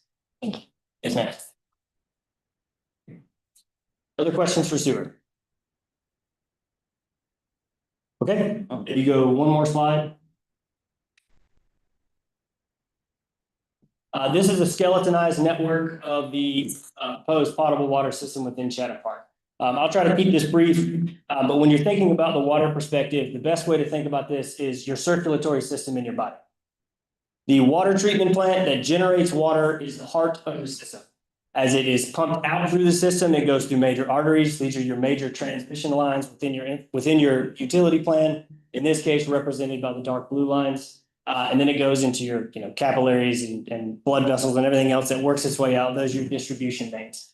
So when we are thinking about how to design a water system, we have to take that into account. Where is our source point? And so for our case, the source point is along 15501 at the town's existing water treatment plant, or this cyan line on the southern side that represents the 36-inch pipe coming from Sanford with potable water. We have to think about where it's coming from. How do we get it to the next piece? And then slowly work our way out into the development. If we thought about this from a section by section basis, we might put in a 6-inch pipe because that gives us appropriate fire flow and pressure for that particular section of the development. But when we start adding additional pipes on the next to it, that really needed to be a 12-inch to be able to provide future fire flow protection, future pressure requirements as dictated by the state further out on the edges of the development. So we have to think about things for how the transmission main infrastructure will be sized to pull that water through the rest of the development to be able to provide fire protection to help people's houses. And again, you want people to be able to turn the water on and have the appropriate pressure to do what they need to do. The second piece on the water side is we have 3 elevated storage tanks shown within South Village of Chatham Park. Storing water above the ground is what gives you the pressure within your water. Again, it flows by gravity. The higher you push it up, the more pressure it gives you on the way down. So when we're thinking about where those tanks have to be, it's based off the overall service area. It's based off the pressure zones that are within the town's existing system. And if we don't consider the entire system, we might not put a tank in that's the right size. So if we put in a 500,000 gallon tank because it meets the needs of these 4 sections or these individual section by sections, and maybe that needs to be a 2 million gallon elevated water storage tank. That becomes a much bigger problem to have to parallel in the future. So we also have to think about where do we site those tanks? How big do those tanks need to be? And then how do we get water to those tanks? So being able to get that water through those transmission infrastructure into those different tank sites is also important. And then several, again, to Tri River's point, these tanks might serve areas outside of Chatham Park. So we have to make sure that we're taking into account the needs of Chatham Park in the small area plan, but also coordinating with Tri River to see if this tank needs to be a 3 million gallon tank to serve additional areas within the pressure zone that can be served by that tank. So we have to take all of that into account at the start because we have to begin with the end in mind to make sure that we're able to pull that water as needed through the system. One thing to consider if there's questions, this is obviously conceptual in nature. This is pretty lines on a map. We will be submitting, full master plan engineering documents to Tri-River and coordinate with them to make sure that they buy off on any plan that we submit. We will be, following typical engineering standard of care and standard of practice to be able to do that. And we'll continually work with them on making sure that what's inside of this plan matches the vision that they have for the utility network as well. Thank you. Parks and Greenways?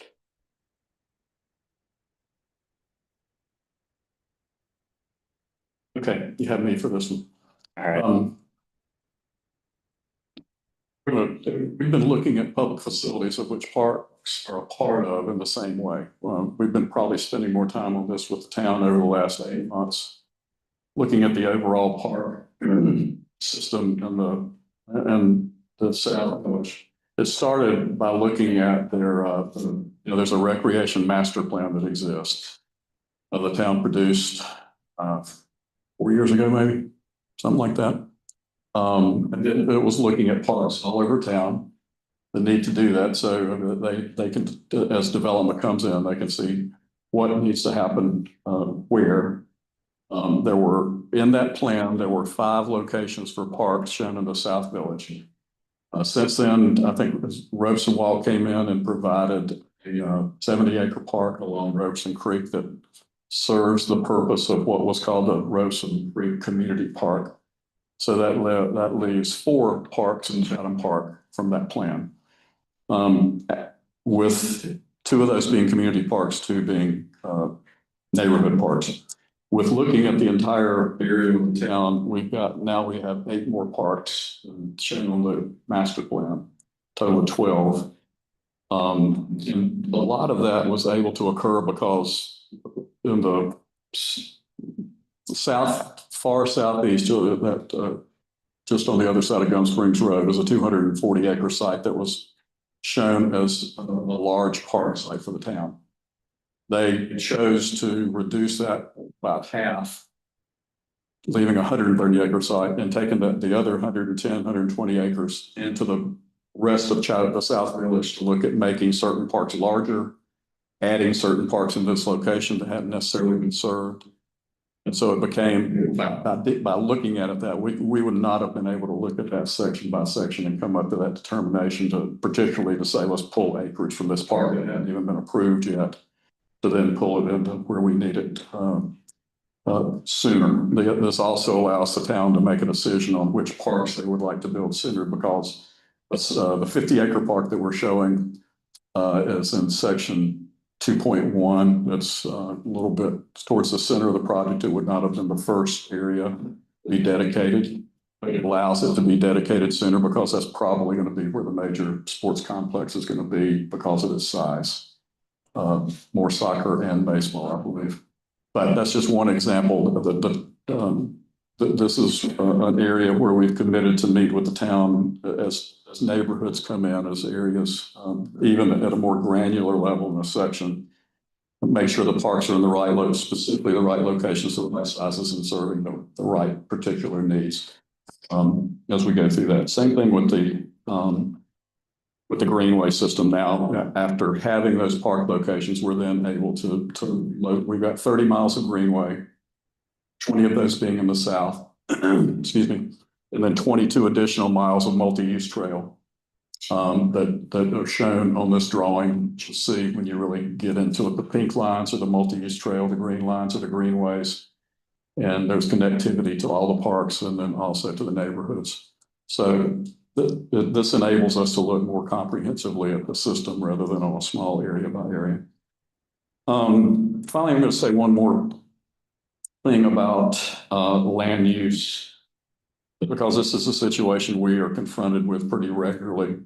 In the case of Pittsburgh, if a grocery store or a medical office building or a Starbucks comes into town looking to find a location for their business, the town can look at a zoning map, look at sewer capacity, things like that. And here are the areas available to you. At that point, they could immediately begin generating their development plans to move towards construction.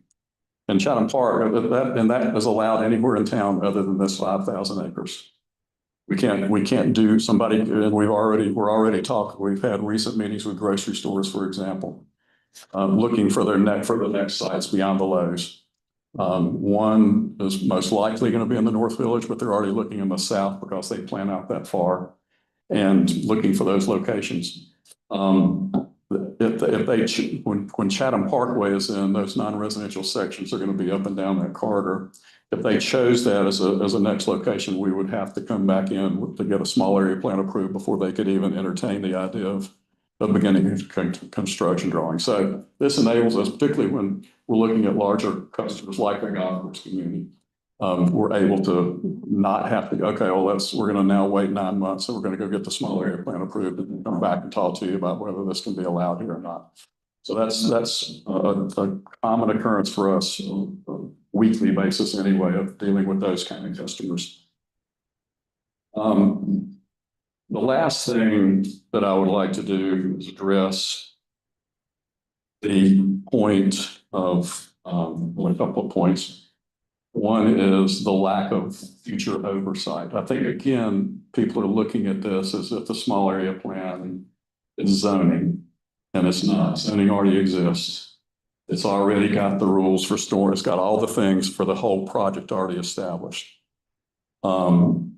I've gone through my own calculations of the number of plans that we would be generating in the South Village, the number of site plans and subdivision plans, looking at all the required reviews and approvals and town board reviews and recommendations from you guys, erosion control inspections and approvals. At any one of those steps, it can be stopped and say something is not right here, and let's get this correct, whether we're looking at elements or whether we're looking at other things. There's about 900 future touches in the South Village when you look at that. So to say that we're giving it all away when the small area plan's approved is simply not the case.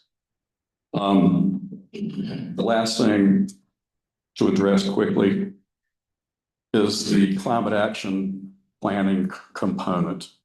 There's been a lot of statements through the public speaks out in meetings, portions of the meetings about commending the town for their climate action plan. The town doesn't have a climate action plan. They've started the planning to produce a climate action plan.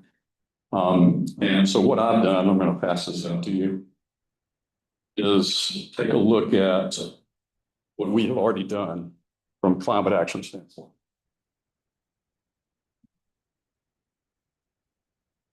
So what I've done is go through the scope of what the resolution the town adopted on what they wanted to see in a climate action for the town of Pittsburgh. And you'll see what I've done in this particular document is take those 5 different scope items that were included in the resolution and shown what we have already done to this point, not something we plan to do in the future under each of those items. So energy efficiency, and I won't go through all of this, but just because I think a lot of the comments that we get from the Climate Action Committee are people that live in Siler City and people that live in other places and don't really know what's going on here. Even if they don't agree with it, at least some of these things are going on here. With each home we're building, each home, we have under the energy efficiency and conservation measures. Each home is built we had a energy company give us a program that all of our houses are built to those standards that reduces energy in the day-to-day life of the living in the home. We have a rating system for all those houses. We have electric car charging hookups in every garage. We have a solar farm that meets the energy needs for over 700 homes. That's been in place since the beginning of the project. We talked about our water recovery center that generates 300,000 gallons per day of reuse water. It's just not a typical sewer system that this water is used over and over. The 3M site in Pittsburgh uses that water. The town has a contract with them to have water for them to use in their business. All of our parking standards within the parking element have car charging requirements. We have native people talk about wanting us to use native plants. That's a requirement that we use native plants in our landscape. There's nothing in the UDO about using pollinator plant material. We treat that very seriously because if you understand the need for pollinators, we have a world shortage in food. Part of that's because we're losing our pollinator population. So we reestablish pollinator vegetation in all of our landscapes as a requirement. That's led to us, and you may have seen, we harvest honey now with our own beehives and use that honey as primarily gifts, but it's a reflection of what we're doing with the pollinators and how important we think that is to the climate impacts that we have. We also require warm season grasses. You can't plant fescues because they require all of these things mean you're using less water in the landscape. We're in the process of developing, of creating a developer's guide to sustainable development, primarily a lot of our carbon impacts come from the use of concrete. So trying to reduce the use of concrete in our projects. There are other things that, the next thing on the air burners too. Air burners are used in the clearing process as opposed to right now when you clear a piece of property because there's no landfill here to take construction waste. It's trucked, I think for the most part, up towards Virginia. So you're using fuel for these trucks to take the materials been cleared, driving it up that far. With air burners, we can have a controlled burn within a box on site that is carbon zero in terms of all the carbon impact that would be going on. And you're producing a char as part of that goes back into the landscape. That's where a lot of the carbon exists that is an amendment to the soil that's good for plant growth. The use of on-site rock, much of the embedded carbon that we have is already in rock as opposed to creating concrete that then is with the cement that's in the concrete causes a lot of the carbon, increases the carbon footprint. So using on-site rock and retaining walls and different things like that reduces our carbon footprint. The next item is the expansion of renewable energy sources. I already mentioned the solar farm, the YMCA, if you're not familiar with this part of it, they use geothermal tubes on their site that in the winter takes warmer air from the ground to get into the heating and air system, making it more efficient. In the summer, it takes cooler air from the ground, putting it in that system so it's less, more energy efficient, less energy cost and energy consumption. Implementation of sustainable transportation options, a big part of the town's plan. We talked about the 30 miles of 10-foot paved public greenway, 2 miles of multi-use path, and then 4 miles of dedicated bike lanes. We've gotten away from dedicated bike lanes. Some of you, this was back when the town's recreation plan was being generated. They found that about 70%, I think is the number of the public, does not feel comfortable riding in a bike lane on a street. They want to be beside the street. They want to be off the street. So that was when everybody started going the direction we needed to be providing more facilities that are not within the curb, for example. Increased use of environmentally friendly products. I've talked about the air burners, talked about the native rock, and talked about harvesting honey from our beehives. And then finally, sustainable land use practices. There's been a good bit of number of comments about greater densities going up with development and not out. So the land use plan started back in the creation of the land use plan, where most of the density is along the major roadways closer to the town rather than out towards the river and the lake. It also enhances the ability to provide transit opportunities back to the sustainable transportation options. Greater density, again, less sprawl. If you just follow the typical what's going on in the county, you're going to have larger lots. There's no public utilities. So yeah, there's more trees. But there's also more sprawl and more people driving to get to those locations back and forth to businesses and stores. We've got an affordable housing requirement. We were the first one. The town's now been looking at that for other developments as well. I don't think everyone has had to do that just based on some other contribution to public services that they've been providing. And we talked about the Water Recovery Center, which is water conservation. Talk about what we're doing in our landscapes. One thing people mentioned about we have a requirement that our street, we have a planting area between the sidewalk and the curb that allows street trees to be planted there, getting more shade on the streets, reducing the heat island effect of the streets. So mitigating much of the heat impacts of building roadways. Green infrastructure. Hunter talked about constructed wetlands. We have a number of other things besides rain gardens. We have tree wells. If you've seen those, where we are actually treating the stormwater from the streets with those that is not an individual site developer's requirements. Our comprehensive stormwater, as he talked about, is more resilient from a long-term perspective in terms of looking at climates.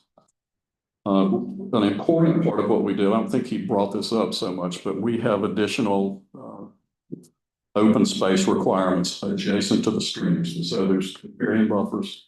We've created another 50 feet of open space adjacent to the streams. And that's one of the most important parts of water quality, is having that extra land area that you're not developing next to the riparian buffer. So it's a wider riparian buffer, if you will.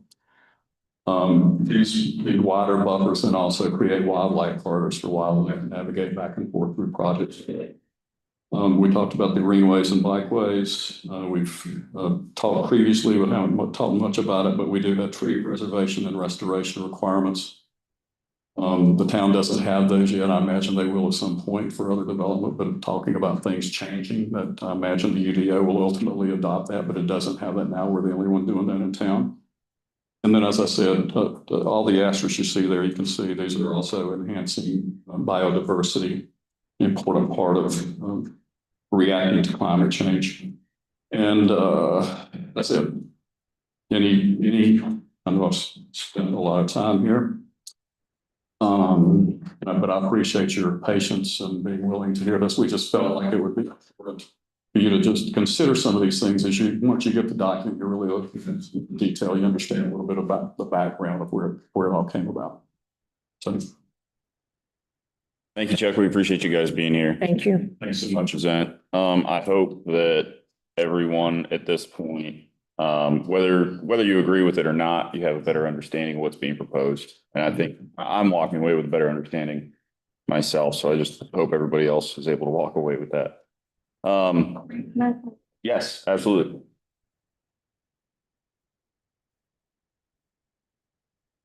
So staff has been taking notes on all the questions asked. We'll include a Q&A in our presentation when we bring that back to you.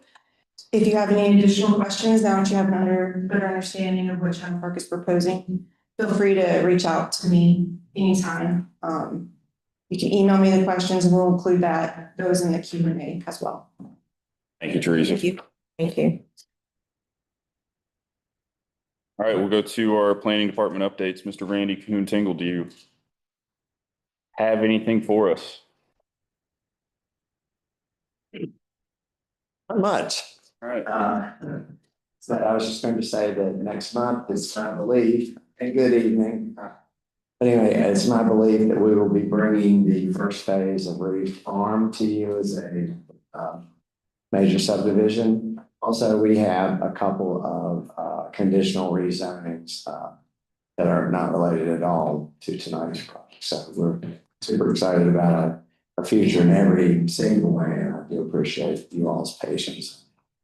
Obviously, we'll be back revisiting this next month or soon. It's waiting to see what the answer is. But anyway, any questions for me, or that's got it? I don't have anything. Anybody else? No. All right. Thank you, Randy. Thank you so much. Anybody have anything for the board comment period? I think I just wanted to say to the people that just left, thank you for your comments. Your concerns are valid. and compelling. And your input is valuable to us, so keep it up. Absolutely. Thank you, Connie. Anyone else? All right. I'll take a motion to adjourn. Move. Moved by Alan Wilson. Do I have a second? Second. Second by. Charity. Stop it. Good. Charity. All in favor to adjourn, say aye. I'm sorry. I wish